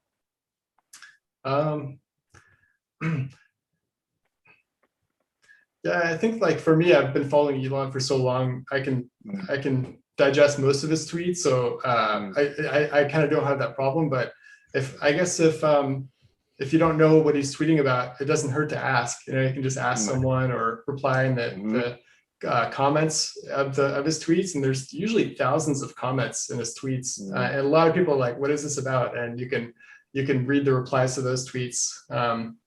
So yeah, so if Elon tweets something, there's got to be a bunch of people that reply back saying, what are you talking about? What is this? And sometimes you can see replies to that tweet, and some people will explain what it's about, or you know, or you could just reach out to anyone in the Tesla community. You could just you know, most people are pretty helpful and they'll explain. Yeah, Elon, I don't know, like his tweets can be very short, like a single word or something. It's very cryptic, and sometimes we don't even know what he's tweeting about. Like we're like scratching our heads, and we have to unpack, or we can only guess. He just drops these hints, you know, about what his plans are. Yeah, he doesn't really have a filter. He just says essentially whatever he wants, which can be frustrating. And then on the retirement side, wait. Jason, okay, so far the contrarian could you translate first? Okay. 자기는 사실 일론을 오랫동안 알고 있고 이 트위터를 오랫동안 봤기 때문에 뭐 사실 뭐 그게 거기에 대한 느낌은 별로 없고, 다른 사람들이 일반 사람들이 그걸 보고 좀 이상하다고 생각하면 그 사람들이 잘 모르겠으면 물어보면 된다. 그리고 코멘트가 엄청 많이 달리기 때문에 그 사람들이 그런 것들 좀 읽어보고 그랬으면 좋겠다라고 하셨고, 일론의 트위트는 자기도 이게 무슨 뜻인지 잘 모를 때가 많다. 그리고 힌트만 주고 한 단어만 있을 때도 있고 아주 짧고 필터가 없이 말을 하기 때문에 그냥 이게 무슨 뜻인지 좀 오랫동안 생각해봐야 된다고 하시네요. 네. 두 번째 질문은 진짜 궁금합니다. 어떤 대답이 나올지. Okay. 많은 투자자들이 네, 기다리고 있을 것 같아요. Second question. Your retired life right now. Is it like the ideal life that you envisioned like beforehand, but you weren't retired? That's a really good question. I think that my definition of retirement is not, you know, someone who retires in old age and then sits in a nursing home, you know, sits in a nursing home and plays bingo or something. Like that's not my definition. I think that retirement is when you stop exchanging. It's like when you stop selling your time for money, or you stop, you kind of, let's see, it's when you stop delaying your life for some imaginary future, right? That's how I would define it. It's like Naval defines it that way too. So I would define retirement as when you stop delaying, delaying pleasure or delaying things that you want to do with your life. And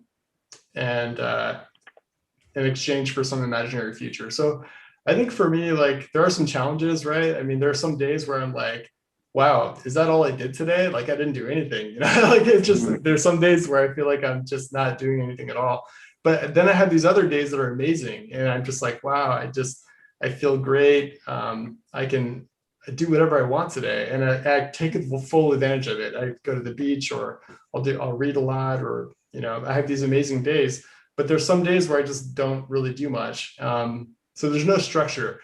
I think some people can handle structure. Some people love structure and they need it in their life, and they get depressed as soon as like they're not needed by an employer, or they're not needed to do something every day. But I've never been like that. I've always loved having unstructured, you know, in some ways I was kind of a bad employee because I worked in a very weird way. Like I would appear to be lazy, but you know, like I would actually, you know, I was one of these people that could work just a few hours a day and then learn for the rest of the time. But I would do really well. I was able to deliver my projects and stuff, but I wasn't like a worker bee. You know, I wasn't clocking in and clocking out and busy all the time. so I'm fine with having a lot of, you know, not too much structure, being very creative and stuff. For me, it's probably easier than a lot of people, because I have the kind of a lazy and curious personality type. So I'll find something to do. I'm never bored at all. Yeah. So, yeah. 오케이. 자기가 생각하는 은퇴는 양로원일에서 뭐 살면서 빙고 이런 걸 하는 게 아니라 자기의 시간을 파는 것을 중지할 때, 그리고 자기가 그 하고 싶은 거를 그 먼 미래 미래에 있는 하고 싶은 것 때문에 미뤄야 될 때, 이런 거를 다 중단할 수가 있을 때가 진짜 진정한 은퇴라고 생각을 하고요. 지금 자기의 삶은 가끔씩 아무것도 안 할 때도 있고, 너무 좋을 때도 있고, 책도 읽으면서 바다에 갈 때도 있고, 자기 삶의 그 스트럭처가 없다고 하시네요. 근데 어떤 사람들은 이거를 필요로 하는 사람들도 있고, 다른 사람들이 자기를 원하지 않으면 우울해지는 사람들도 있는데, 제이슨님은 그 자기가 스트럭처를 그렇게 중요시하지 않는다고 하네요. 왜냐면은 궁금증이 되게 많은 사람이기 때문에 이것저것 배우는 게 즐겁고, 그렇기 때문에 네, 자기는 그런 사람이야. 스트럭처가 필요 없는 사람이라서 좋다고 합니다. Wow. Thank you. Thank you. Oh, I have just a spark question. Like, what is your plan for or goal going forward? I heard that you want to learn a lot of things while you're off from like day job. And what do you want to be as a Jason in the future? And also, like, as we expect, Tesla share price will keep appreciating and keep going with all the wealth you will have from it. Do you have any plan with this like big wealth? Not only your behavior. Yeah, I mean, I hope that happens, right? Like, but Yes. we'll see. But I think that, yeah, I mean, see, I'm really interested in the human mind, and how I feel like people's minds either enslave them or they become masters of their mind. And to me, the mind is fascinating. It's like, you know, I'm just really curious about the human mind, about our thoughts and our emotions, and just how, like, I'm still learning about my own mind, and how can I tame it? I view the mind as like this almost like untamable beast that has to be like transcended. Like, it can't really be controlled, like it's hard. You just have to kind of, I'm reading a lot of philosophy right now. I'm reading some Osho, reading some Kapil Gupta, and I'll probably get into some Buddhism stuff. That is really interesting, but there's a lot of, I just think the mind is fascinating, and it's not just from a philosophical standpoint, but from a scientific standpoint. Like, I'm actually curious about getting one of these, like, like just learning more about how the brain is structured, and getting into the science of actual neuroscience. So that sounds cool. It's just one area I'm kind of starting to look into a little bit. But there's all kinds of ways of thinking, for example, that people can use that they just don't use, that would dramatically improve their lives and would allow them to have a better worldview, a more accurate worldview, which is really what investing is about. Dave Lee mentioned on one of his podcasts that investing has little to do with finance. Like, it's actually successful long-term investing is more about understanding the world and the trends, and having an accurate worldview. It should be called like worlding or something. And I totally agree with that. I feel like if you can see the trends and some of the technologies and, these market forces, you can actually kind of predict long-term trends and predict which companies are going to rise and which companies will fall. It has very little to do with actual like finances and, balance sheets and income statements and, all that. It's really more about understanding the world. And, part of the toolkit you need for that, like the actual tools you need to understand the world, is like understanding first principles thinking, long-term thinking very long-term, exponential thinking, which a lot of people have linear thinking models in their head, and then systems thinking, which is all about feedback loops and looking at a massive amount of information. And different than analytical thinking, which is kind of honing in on a very narrow thing, but actually stepping out and looking at an entire system, thinking of things in terms of systems. So those are the 4 types of thinking that I think I would say like people should understand better, and that would really help them with investing in particular. So yeah, and this stuff is all fascinating to me, just the human mind. You know, I would like to maybe at some point, you know, share my thoughts in some medium, you know, whether it be a blog or a YouTube channel or a book or something. Yeah. Okay. 자기가 지금 가장 흥미롭게 여기고 있는 거는 인간의 생각, 마인드라는 말을 쓰셨는데요. 생각으로도 생각할 수가 있고 여러 가지 뜻으로 번역이 될 수가 있는데 아무튼 그래서 인간은 생각의 노예가 될 수도 있고 주인이 될 수도 있고 이런 걸 컨트롤하기가 되게 힘들다. 그리고 지금 철학책을 많이 읽고 있는데 나중에는 이제 불교책도 읽고 싶고요. 그리고 단순히 철학적인 뷰의 관점에서 내가 생각이나 이런 게 관심이 있는 게 아니라 뇌 과학 쪽에 이런 것들도 많이 알고 싶고 자기가 이런 거에 관심이 있는 이유 중 하나가 여러 가지가 있겠지만 현실에서 태도나 세계관 이런 게 투자에서 굉장히 중요하고 데이브 리도 이걸 말했었는데 투자에서 가장 중요한 것은 세계관이고 이게 사실 발언시트나 인컴 스테이트먼트나 이런 거를 보는 것보다 훨씬 더 중요하다고 생각한다고 합니다. 그리고 여기서 중요한 툴들은 그러니까 어떻게 이걸 실제로 할 수 있는지 first principle thinking은 아까 말했고요. exponential thinking 사람들이 이런 식으로 생각을 많이 안 하죠. 그리고 시스템 그러니까 전체적으로 봐야 되는 이런 것들이 이제 중요한데 언제 이런 것들을 좀 공유하고 싶다고 하시네요. 블로그가 될 수도 있고 책이 될 수도 있고 뭐가 될지는 모르겠지만. 참고로 데이브 리도 저희 댓글을 계속 남기는 거 보니까 저희 방송을 보고 있다고 알려주세요. He says Dave Lee is actually watching you. Because he's leaving some comments on YouTube. Nice. Cool. Hey, Dave.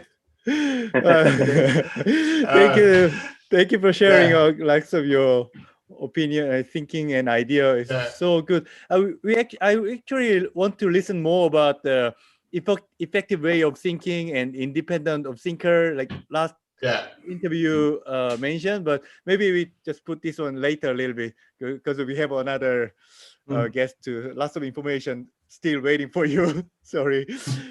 Major Shipney, could you introduce yourself and also make a little more question? You prepared? Actually, I did it in the first place in the beginning. Yes. Yeah, right.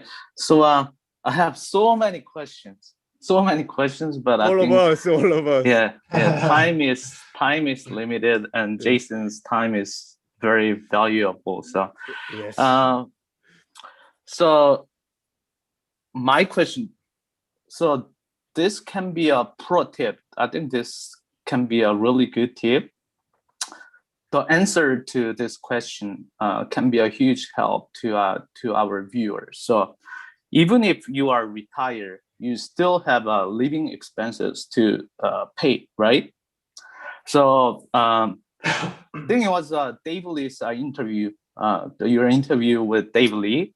You said you took out a loan, borrowing money to cover living expense instead of selling your Tesla shares. I thought that was really brilliant. Can you please explain like how you do it and why you do it? Sure. So I use what's called a special type of loan. So there are many types of loans. Some loans require you to pay like in monthly installments, like interest payments and things like that. This loan is called a margin loan. There's no such repayment schedule. So essentially you borrow money and you never have to pay it back as long as you maintain a certain percentage of equity in relation to that loan amount. So for example, if you have $200,000 loan on $1 million of stock, that's 80% equity, right? So maybe you're supposed to stay above 40% or something. So you have to keep above that threshold. So that's the type of loan that it is. It's not like an installment, like a mortgage or something like that. It's where you have to pay every month. It's a loan you take out and you just never have to pay it back. The interest does accrue in your account. So the interest does build up and that contributes to that debt that goes up over time. So I use a margin loan, and the terms of my loan are, you know, I have this maximum I can borrow up to 60% of the value of my Tesla stock. Wow. And that's my non-IRA Tesla stock, so not my retirement accounts. So it's roughly half of my entire net worth that I can borrow against. And so 60% of that I can borrow. Now it would be crazy to borrow that amount, because if Tesla stock price goes down, the percentage of equity that I have in relation to my debt, it goes down because the stock price is going down. So I'd have to force sell my shares, liquidate shares, to maintain that target loan to value kind of percentage. So I don't want to go anywhere near that 60%. So I'm staying at about you know, somewhere between 8 to 12% right now. I want to stay at 8%. So 8% is a good number for me, because that means I can handle a big drop in Tesla stock price. So that is yeah, so I can borrow up to 60%, and then, you know, and then 40%, yeah. And then my interest that I pay on the debt that I have is 1.3% per year. So That's crazy. 1.3. Yeah. It's very low. So once you build up a pretty large position in a stock or in stocks, you can negotiate your margin terms. So I've been negotiating my margin terms for probably about 2 years now. And I just, you know, the way that it's very simple. You call around and you say, hey, I have this much in stock. I want to borrow this much. What rate can you offer? And, you know, you tell them what rate you have now, and then they can give you a lower rate. And then you go back to your broker and you say, hey, Fidelity, you're giving me 2% now, but Schwab is offering, you know, 1.3. Can you match 1.3? Because I don't want to move. I want to stay here. Like, can you do 1.3? And if they can't, then you can just move your shares and your debt over to that new brokerage. You can actually transfer debt as well. They close out, your new broker will close out the debt, your margin loan from your previous broker, and then open the margin loan in your new broker. So I didn't know that. Yeah, and so you can just get, and sometimes they'll give you like a cash bonus, like $10,000, something. You know, it's a small amount. It's a massive amount for a lot of people, but you know, when you have a lot of stock, it's, you know, it's not that much. Yeah, so 1.3%. I think I pretty soon, I think next year I'll be able to get it down to less than 1% interest. So yeah, so it's very low. It's lower than my mortgage. So it's like, yeah, which is 2.23% or something, which is still pretty good. But yeah, I mean, 1.3%. Yeah. And I know some people in the Tesla community can borrow at like 0.8%. Wow. You know, and we're not talking about like a no frills brokerage like Interactive Brokers. We're talking about like large, you know, very reputable, full-fledged brokerages that have a lot of services and have generous maintenance percentages. They're still getting 0.8% at these places, which is pretty good. So, so yeah, this is like the margin loan retirement lifestyle. You know, it's kind of like you can borrow at a very low rate, and your equity appreciates faster than your debt. Then there's really no reason to pay off the debt. You can just borrow against your shares and live off that. And then you're not paying capital. You're not paying capital gains because you're not actually selling any stock. So you don't pay taxes, basically. Right. So you get to hold onto your shares and avoid paying taxes. So yeah. 오케이. 메이저 시푸드님 직접 이거 이해하신 거를 한번 설명해 주시면 좋을 것 같아요. 우리 조금 더 추가할 걸 콘트레이너님이 또 부가 설명을 해주고. 중간 해석 부탁드려요. 네. 일단 제이슨이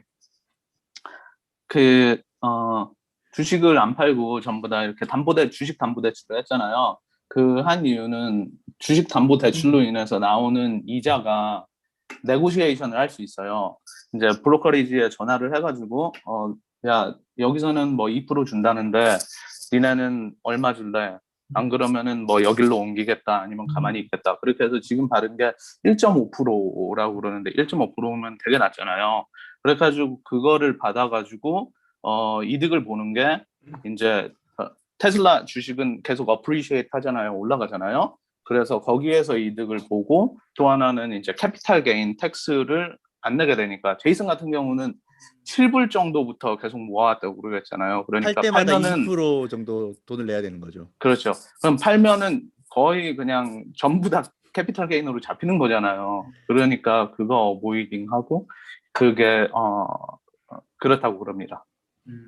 네, 그거 컨트롤이 애드할 거 있는 것 같아요. 누가 좀 추가해 주세요. 별로 없고요. 그리고 여기에서 그 마진 론을 할 때 최대 60%까지 빌릴 수가 있는데 물론 이거 다 하는 건 매우 바보 같은 짓이다. 왜냐하면은 테슬라 주식이 떨어지면 이거 청산당이기 때문에 자기는 8%에서 12%로 이제 이걸 하고 있는데 자기가 생각하는 이상적인 비율은 8% 정도까지만 빌리는 게 좋지 않을까라고 한답니다. 네. 그러면 테슬라 주식 토탈의 한 8% 정도 캐시를 가지고 있는 효과를 나 마찬가지네요. 그렇죠. 그만큼 그렇죠. 빌리는 거죠. 네네. Yeah. Thank you so much. Actually, that actually leads to my second question, which is margin. So you said you only use about 8% of total portfolio worth. Yeah, right. That's my ideal. Right now, it's more. It's probably like closer to 12, I think, right now. But yeah, I want to stay around 8. 8 is good. I can do up to 60, but that would be crazy because if Tesla stock goes down or something, it's not. It's you can't sleep at night. So and also if interest rates were to go up, if that did happen, then the cost of borrowing would go up as well. And if that happened, the whole markets would go down. It would be if interest rates went up, your borrowing costs would go up, and assets would essentially crash. So both directions would come. It would be bad in both directions for you. So these and your maintenance requirements can also change overnight. So when I was at Fidelity in 2018, I think the maintenance was like at 60%. I could borrow up to 60% of the value at the time, but then they changed it to 30 overnight. So they essentially cut in half the amount I could borrow like overnight. So maintenance can change. So it's be aware of the risks, and it's something that I would just avoid doing unless you're really comfortable with it. And also so it's just margin is it's not a free lunch. I mean, there's some risks, right? Jason, would you be able to share your experience about that you had a few margin calls, I believe? Would you be able to share a little bit on that real quick? Before that, we need to translate a little bit first. 메이저 시프님, 컨트롤님. 네. 컨트롤리안님이 해주신 게 맞을 것 같아요. 네네. 아까 하신 말씀을 좀 리피트를 좀 많이 몇 번 하셨고요. 좀 중요한 게 예전에 피델리티에서 할 때 60%에서 30%로 마진 론 비율을 줄인 적도 있었어요. 그래서 이런 리스크가 있어서 이거는 마진 론 같은 거는 공짜가 아니라 리스크가 많고 이런 거에 대해서 충분히 이해를 하고 리스크를 이제 핸들할 수 있는 사람들만 했으면 좋겠다 말씀하셨습니다. 네, 메이저 시프님 또 질문 아까 하셨잖아요. Yeah. Would you be able to touch a little bit on the margin call you had experience? Sure. Yeah. So this is after the Tesla 420 fiasco, where Elon said that they would take the company private at 420, and then he got in trouble with the SEC, and then the stock crashed. And then everybody panicked, including all the brokerage houses. Like Fidelity cut the margin maintenance, or they cut the amount that I could borrow in half, from 60% to 30%.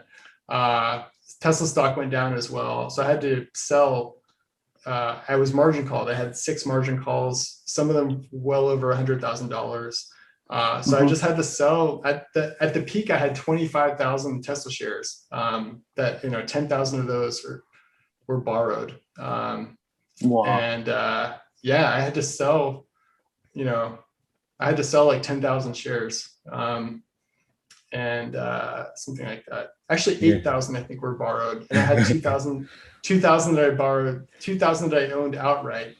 That I lost. I lost to cover the losses on selling lower than what I bought them at. So it was it was awful. Very I couldn't unhappy sleep. experience. Yeah, I couldn't sleep. This lasted several months, 3 or 4 months of just waking up at 3 a.m, just with tight pressure in your chest and not being able to sleep, and having to go into work the next day, and just having to get through the day without get through the day normally like a normal employee, and then come home at night and try to do it day in, day out, just knowing that, wow, how low is Tesla stock going to go? How many more shares am I going to have to sell? Yes. And then, am I going to get out of this? Like, because at some point it doesn't have to go for you. It doesn't have to go to zero for you to lose everything. Right. So because when you borrow, you can, there's a certain dollar price where if it goes below that amount, you can lose everything. You can get completely wiped out. Even legend of the yeah. Tesla investment, Teslaneor Jason Debolt made a mistake too. It can happen for everyone. Not only like a beginner, also like real like legend too. I mean, yeah. I wouldn't say I'm a legend, some people might call me that, but I'm just, I just went with my gut, and it went all in on Tesla back in the day and just stuck with it. And, I think that, if I'd known a little bit more about the risks of margin, I probably wouldn't have gotten in over my head as much. So that's why I talk about it a lot, because I want people to avoid making the same mistake, it's so easy and nobody tells the truth. There's so much kind of secrecy around it. With these brokers, they'll tell you to borrow more. Like if you talk to a rep on the phone, they'll say you're fine, you're nowhere near a margin call or nowhere near, and then you'll get margin called like a month later because something happened. I mean, you can't really trust these people. You really have to be hyper conservative with margin. So yeah. Okay.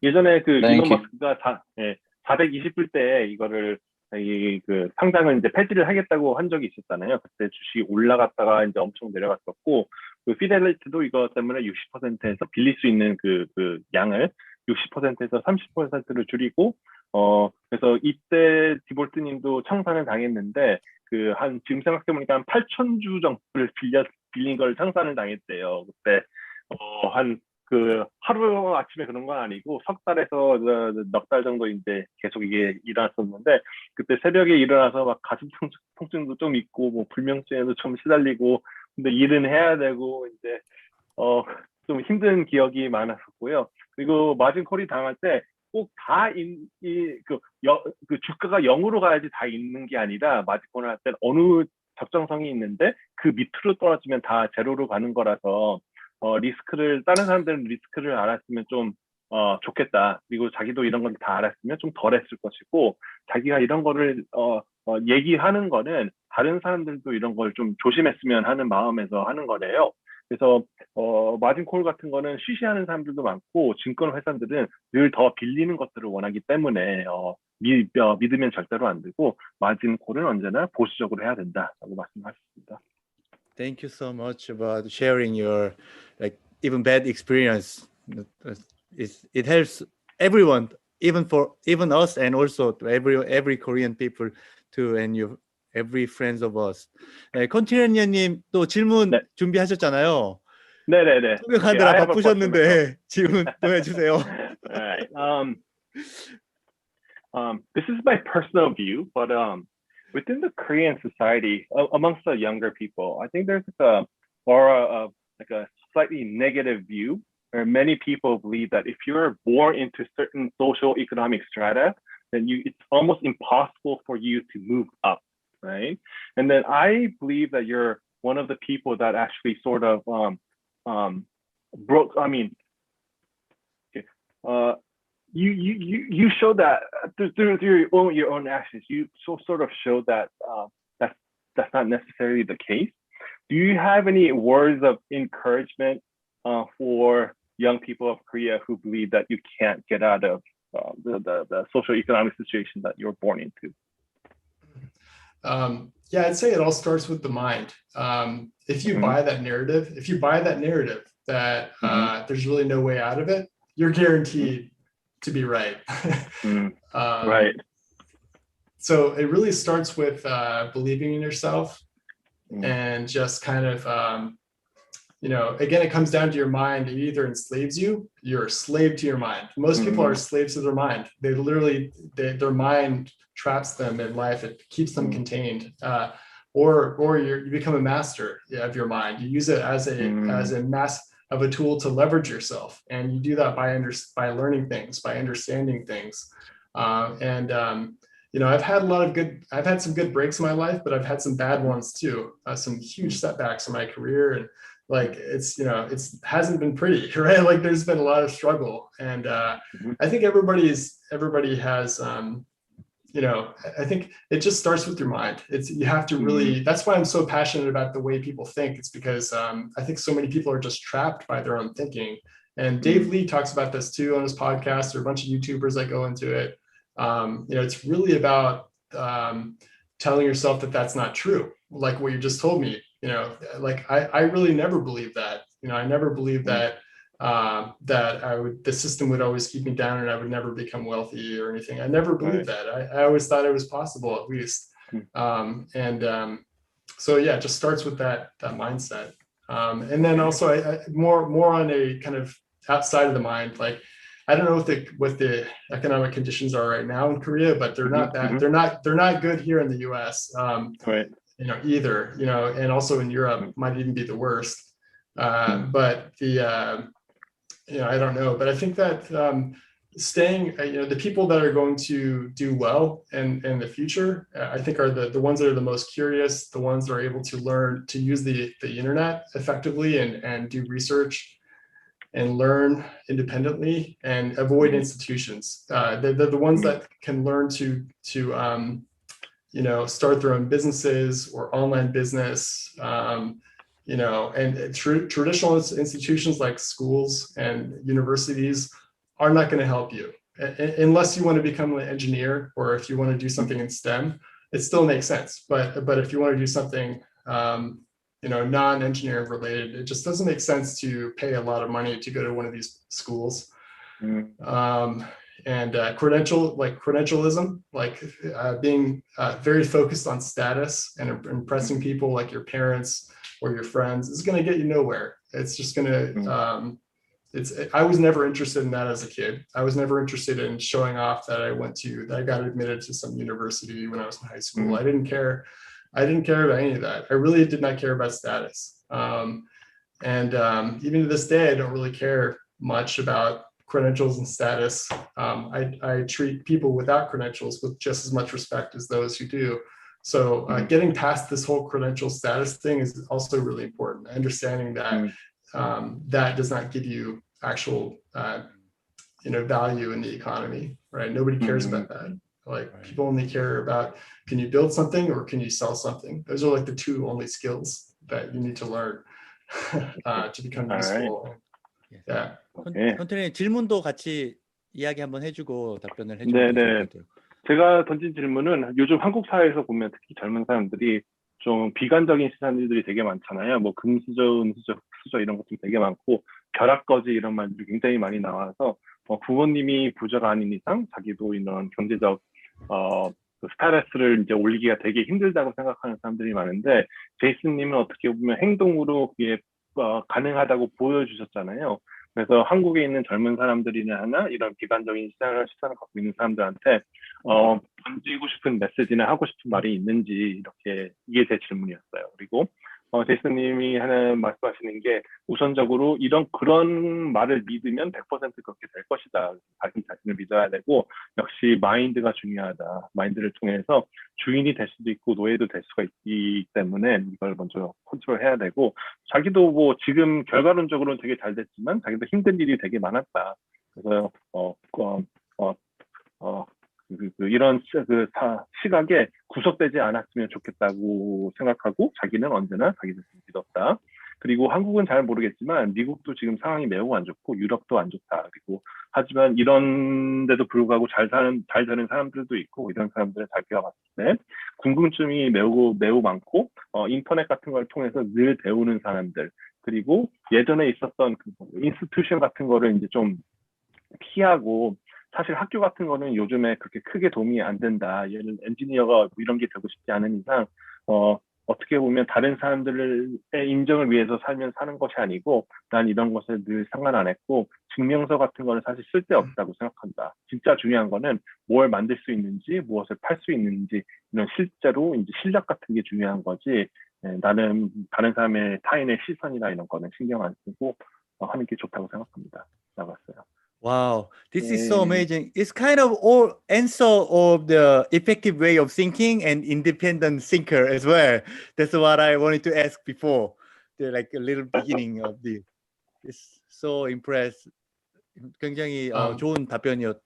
Thank you so much about this answer. And Sure.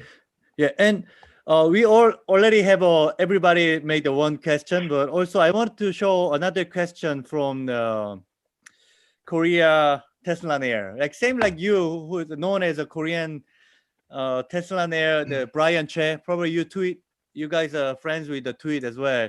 He is also announced he retired because of Tesla. Their portfolio is almost like 99 point something of also about Tesla. He wanted to join, but he just started his new business of camping, like electronic camping business.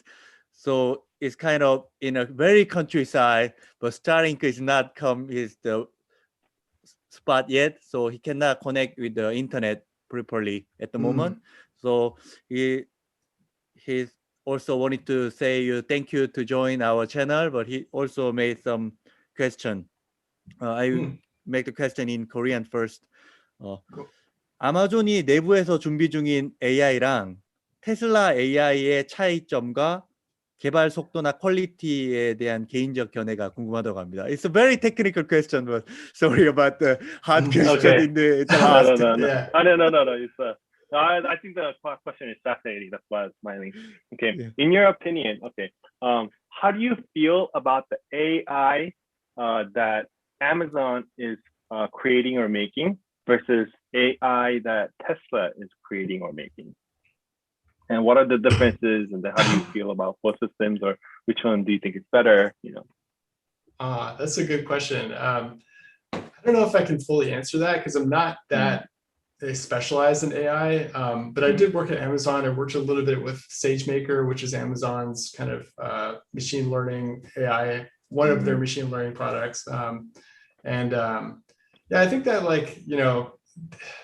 they're working on different problems. I mean, I don't think anyone's working on a general, like artificial general intelligence, like AGI yet. That's just too far advanced. But I mean, the AI that Amazon's working on, maybe the questions about AI expertise, like which company has more expertise and that kind of thing. Like, I would say Tesla. I would say like Amazon has some great AI projects going on, but I don't think they're really pushing the boundaries like at the hardware level, like actually developing like neural chips, like all that stuff. Like they're like Tesla's doing it, I think at a much more they're doing it in a much more, Tesla has 500,000 or almost like 1 million vehicles on the road. These are like robots that they can that they're using to gather data. They're building a massive neural net. I just feel like Tesla is just doing a lot more innovation around AI, and they'll get to more general, they're going to just generalize a lot of these problems in a way that other companies just can't, because they're pushing the boundary more. I mean, sure, like Amazon will use AI to make our product searches better, or like I mean, they're using it in some special areas of their site or with many of their services, but I think they're going to have a hard time generalizing it the way that Tesla will be able to do it. That would be my guess. But again, like a lot of this stuff is over my head. I have to learn a lot about it. But I think that Tesla is stronger than anyone else with AI because they have all the data and all the tooling around it, which is not talked about. Like a lot of the code, probably most of the code that they're writing isn't actual related to like their AI. Like it's not like most of their coders are on the tooling around their AI, like the labeling and all the DevOps and infrastructure tooling, all that stuff. There's a lot of tooling that they're building around their AI and Dojo. That's incredibly important. And I think they're far ahead in that area as well, like all the tooling around their training and stuff. So, and their build systems and things like that, I think they're pretty advanced. Actually, Amazon's build systems are like some of the best in the world too. So it's like I mean that they're deploying hundreds of cloud services multiple times a week. I mean that's to 20, 30 different regions all the time. So that's pretty amazing. Amazon has this incredible way of deploying software in a very stable way. Like they can do it for all these services and all these regions. They have they're amazing at deploying software. But Tesla's going to have to do that with all their vehicles. They're going to have to be able to deploy, build and deploy code at a similar scale, probably a bigger scale than what Amazon's doing. So, yeah. 자기가 AI 전문가는 아니라서 사실 이 질문에 제대로 대답을 할 수는 없지만, 그리고 Artificial General Intelligence를 두 회사 다 만드는 게 아니기 때문에 직접적인 비교는 사실 불가능하다고 하세요. 하지만 굳이 하나를 골라야 된다면 AI는 자기는 테슬라가 좀 더 좋다고 생각한다. 왜냐하면 아마존도 대단한 일을 하고 있지만 테슬라까지 하드웨어까지 하고 있지는 않거든요. 그리고 테슬라는 지금 자동차가 100만 대를 넘어섰는데 다 데이터를 이제 모으고 있기 때문에 이런 것들은 훨씬 더 혁신적이라고 생각을 하고요. 테슬라가 하고 있는 AI는 아마 좀 더 제너럴하게, 좀 더 일반적이게 이제 변할 것이고, 아마존도 물론 AI로 서치나 이런 것들을 더 좋게 만들기 위해서 시스템을 만들고 있지만, 일반적으로 그러니까 제너럴로 가는 거에는 테슬라만큼은 못한다고 생각한다. 그리고 테슬라가 지금 하는 게 많은 일들이 실제로 AI 코드를 쓰는 것보다 툴링 쪽으로 많은데, 그러니까 DevOps 아니면 레이블링 이런 것들을 쓰는 게 대부분의 시간을 할애하고 있을 것이고, 아마존도 매우 좋은 시스템을 갖고 있다. 그리고 전 세계적으로 클라우드를 하고 있는데 이건 사실 진짜 대단한 거다. 소프트웨어적으로도 쉽지 아니고, 하지만 테슬라가 지금 만드는 게 조금 더 제너럴하고 스케일을 이제 더 크게 만드는데 아마 좀 더 도움이 되지 않을까라는 게 개인적인 생각입니다. Wow, thank you so much. It's already been 2 hours. Wow, this is so fast. 너무 감사합니다. Must be so tired. We just asking you so many questions that you have to answer. Thank you so much, and a little bit sorry about that. And also contrarian and translating it too much. Yeah. Do you have any? You got a lot of questions, but do you have any question to us? Or yeah, sure. But first I want to say, amazing job translating. Like, I don't know how you can remember. Like, AI computer in the head. Like, I can kind of tell you're doing a good job because you're picking up a lot of the keywords that I'm mentioning. It's like amazing. Like, wow, you remember that? Oh my gosh. Yeah, I actually have a very bad memory. Like, man, I would never be able to do that. So it's funny. I think my mind has evolved to overcome that. The fact that I have a bad memory, it's like there's, I think my anyways, no, I mean, this has been really, really nice. I mean, what brought everyone here together? Like, how did you guys find out about each other? And where is this going? Are you guys going to continue to kind of bring in people from the Tesla community, or do you want to kind of bring in guests outside of the Tesla community? And we want to bring in 직접 Elon 얘기해 Musk. 주시면 될 것 같아요. 이거는 그냥. Okay, first of all, we met each other through Twitter basically, and then basically there's a lot of FUD going around. I mean, remember back in like 2017, 16ish, there's like the FUD was at its like height, right? Yeah, in America. Yeah, it was really bad. And then I feel like right now Korea is like at that stage sort of, because Tesla came in a little bit later, so we're all independently like fighting FUD and then promoting like Tesla, and they're trying to let people know that what the media isn't saying, what the media is saying is not necessarily true all the time. And then we sort of found out about each other, and then one day we were especially like, the contrarian, the Tesla tweet is Tesla unofficial. So Okay, he's so like a basically- kind of official Tesla Twitter.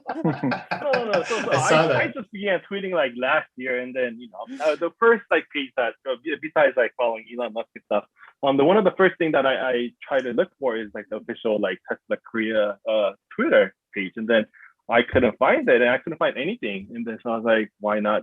I'll just make an unofficial account. So that's how it came about.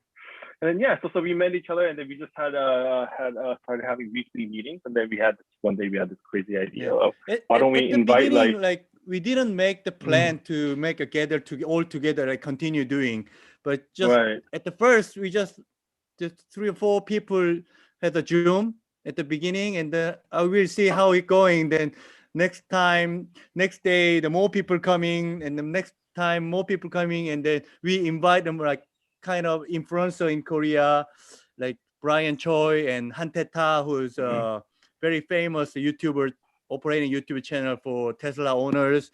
And then suddenly we invite you as well, and Warren last time, and we like.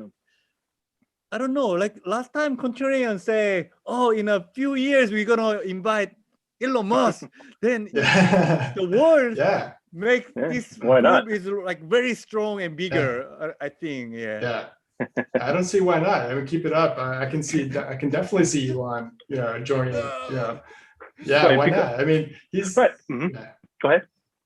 I think that Elon, I mean, I can definitely see Elon joining this and joining your guys' show, and I mean, let's keep it up, and I don't know how people get him on their podcast. Like some people have done it. Maybe it's worthwhile reaching out to them and finding out how they did it. I know that Dave Lee, I don't know if he's trying to get Elon. He probably is, but Dave Lee would be awesome to have. Dave Lee is like our one of goal too. Absolutely. He would be great for interviewing Elon. I think just keep it up. I mean, I would love to see that interview. Right, because my point is South Korea is actually one of the biggest markets in the Asia Pacific region, right? And then Elon has appeared in like Japanese shows before, and then definitely he's been to China multiple times, obviously, but he's never appeared in any of like Korean media or anything. I have a feeling that he kind of likes these like YouTube interviews better than like a legacy like media like interview. So I was thinking, why not us then? Yeah, definitely. That's what I'm thinking too. I've actually had I feel the same. Fox News has reached out to me, and I'm like, I don't want to, I don't have anything to do with cable news or any of the mainstream media, like literally nothing. I think that one thing that happened was Wall Street Journal. Very early on, they wanted a quote for me, and I was like, okay. But looking back, I probably shouldn't have done that. But I don't want to do anything mainstream. And I think Elon feels the same. Like he would rather. He likes retail shareholders. He likes these smaller independent YouTube channels. So, Wow, thank you so much. Thank you guys. Encouraging us too. We are a very small channel, but like you visit us, this is already like so much amazing thing in our channel, and Korea big fan and Twitter fans. And we hold you too long, and I don't know how to say thank you so much. This is so appreciated. Yeah. Thanks for having me. This is fun. Well, it's already like more than 2 hours. I wanted to say like, I hope you enjoy your like whole life. You have a many dream and many project, and maybe someday you can work with the Elon. Who knows? But whatever. At least meet him. Like that'd be cool. At least please visit our channel. Like once you have another time, then we can have more power to like inviting Elon too, even Dave Lee. We still have more questions. I think Dave Lee is watching. Dave Lee, you're next. We still have so many questions about you and your project and your idea and your future, and how do you live in the future? Like not just about your idea, we also very curious about your like retire life. Like, we want to see what you're gonna do in the future, because that's kind of our dream.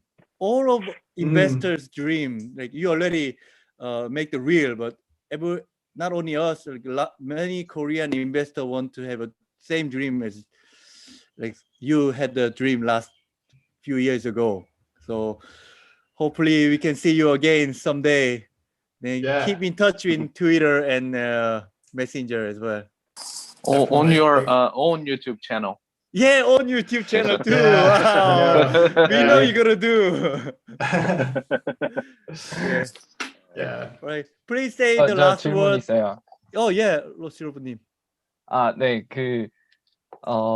지금 제이슨도 굉장히 많은 우여곡절을 거쳤고, 테슬라도 굉장히 많은 우여곡절을 거쳤고, 그리고 지금은 결과적으로 제이슨도 잘 됐고, 테슬라도 잘 되고 있습니다.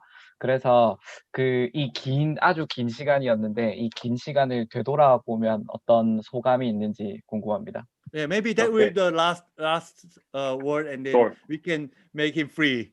Okay. Okay. So Jason, like listening to you talk, you had a lot of ups and downs in your life, and so did Tesla. They had a lot of ups and downs at the end of the tunnel. But then right now, both Tesla and you are doing extremely well. Do you have? 로시님 마지막 질문이 뭐였죠? 그래서 지금은 그 긴 시간을 되돌아봤을 때 어떤 소감이나 감회가 있다면 어떤 게 있을지. When you look back on this time, is there anything that you'd like to comment that you'd like to make?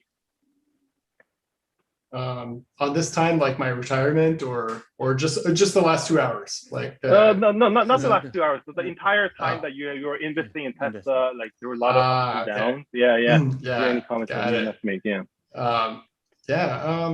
I'll say a few things. One is, don't let anybody tell you what to do with your hard-earned money. It's your money. You worked for it. It's like sacred to you. Like you can do whatever you want with it. You don't need to follow any doctrine, anybody's how-to list or prescriptive advice. Nobody knows what they're really doing. It's just like you really have to do your own research, and sometimes these opportunities come to you, and you just have to be receptive to them. Sometimes it's not good to seek out these opportunities because you're guaranteed to, like, that's not a good thing either. Tesla literally fell in my lap, and it fell in a lot of people's lap. They didn't go all in like I did, but a lot of people saw the opportunity. I have a buddy who worked at PG&E for many years, and he was acutely aware of what Tesla was doing, how they're about to disrupt energy in 2013, and he didn't buy any shares, and he's regretting it every day, and he's holding PG&E stock.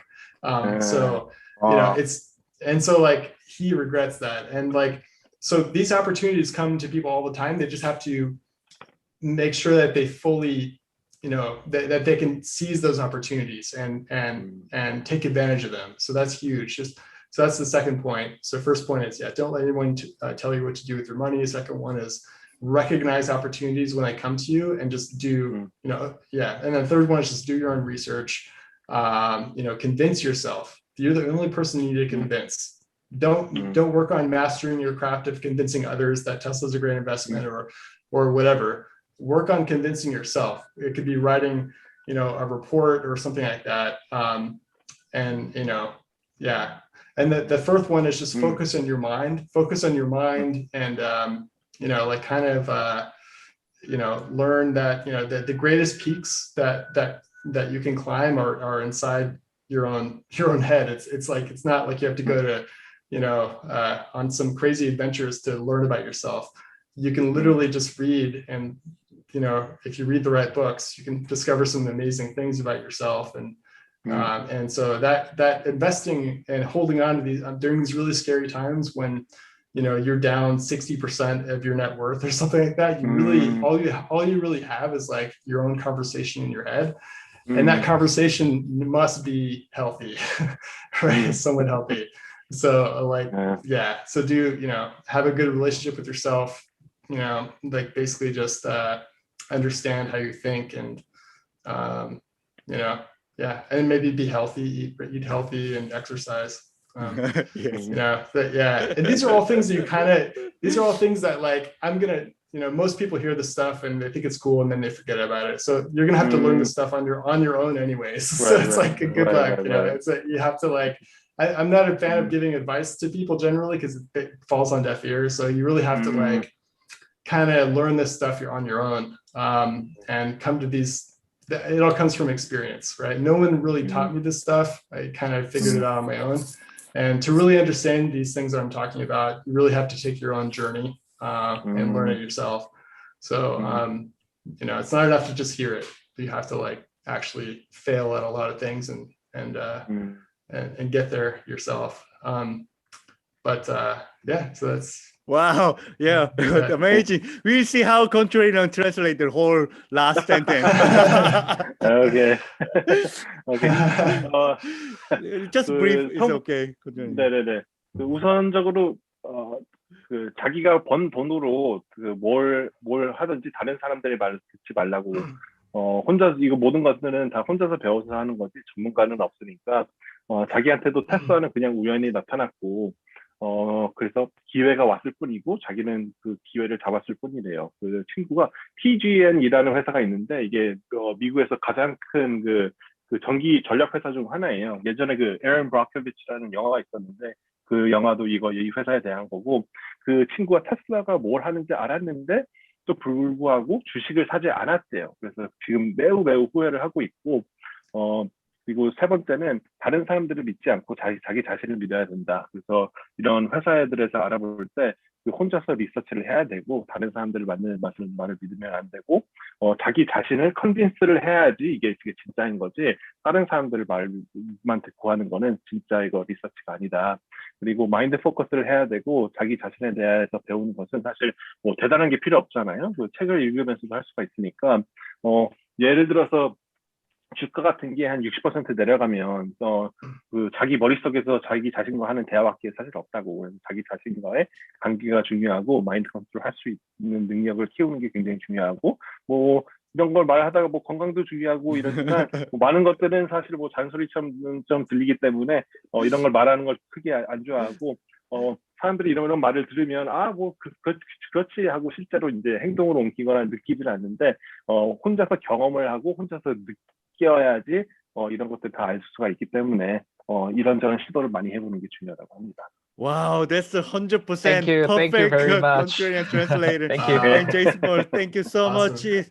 Wow, hope to see you again in a Zoom or in a real time in Korea, or maybe someday later we all go to San Francisco to meet you all together. That's one of our dreams too. That sounds awesome. Love that. Yeah. Wow, thank you so much. We're gonna say 안녕 in the end, and then we will finish. 안녕. Okay. 안녕. 안녕. Yeah, 1, 2, 3. 안녕. 제이슨 안녕. 안녕. Thanks, Jason. It was an honor. Thank you. Thank you. Thank you guys. Thank you. Thank you. All right. Cool.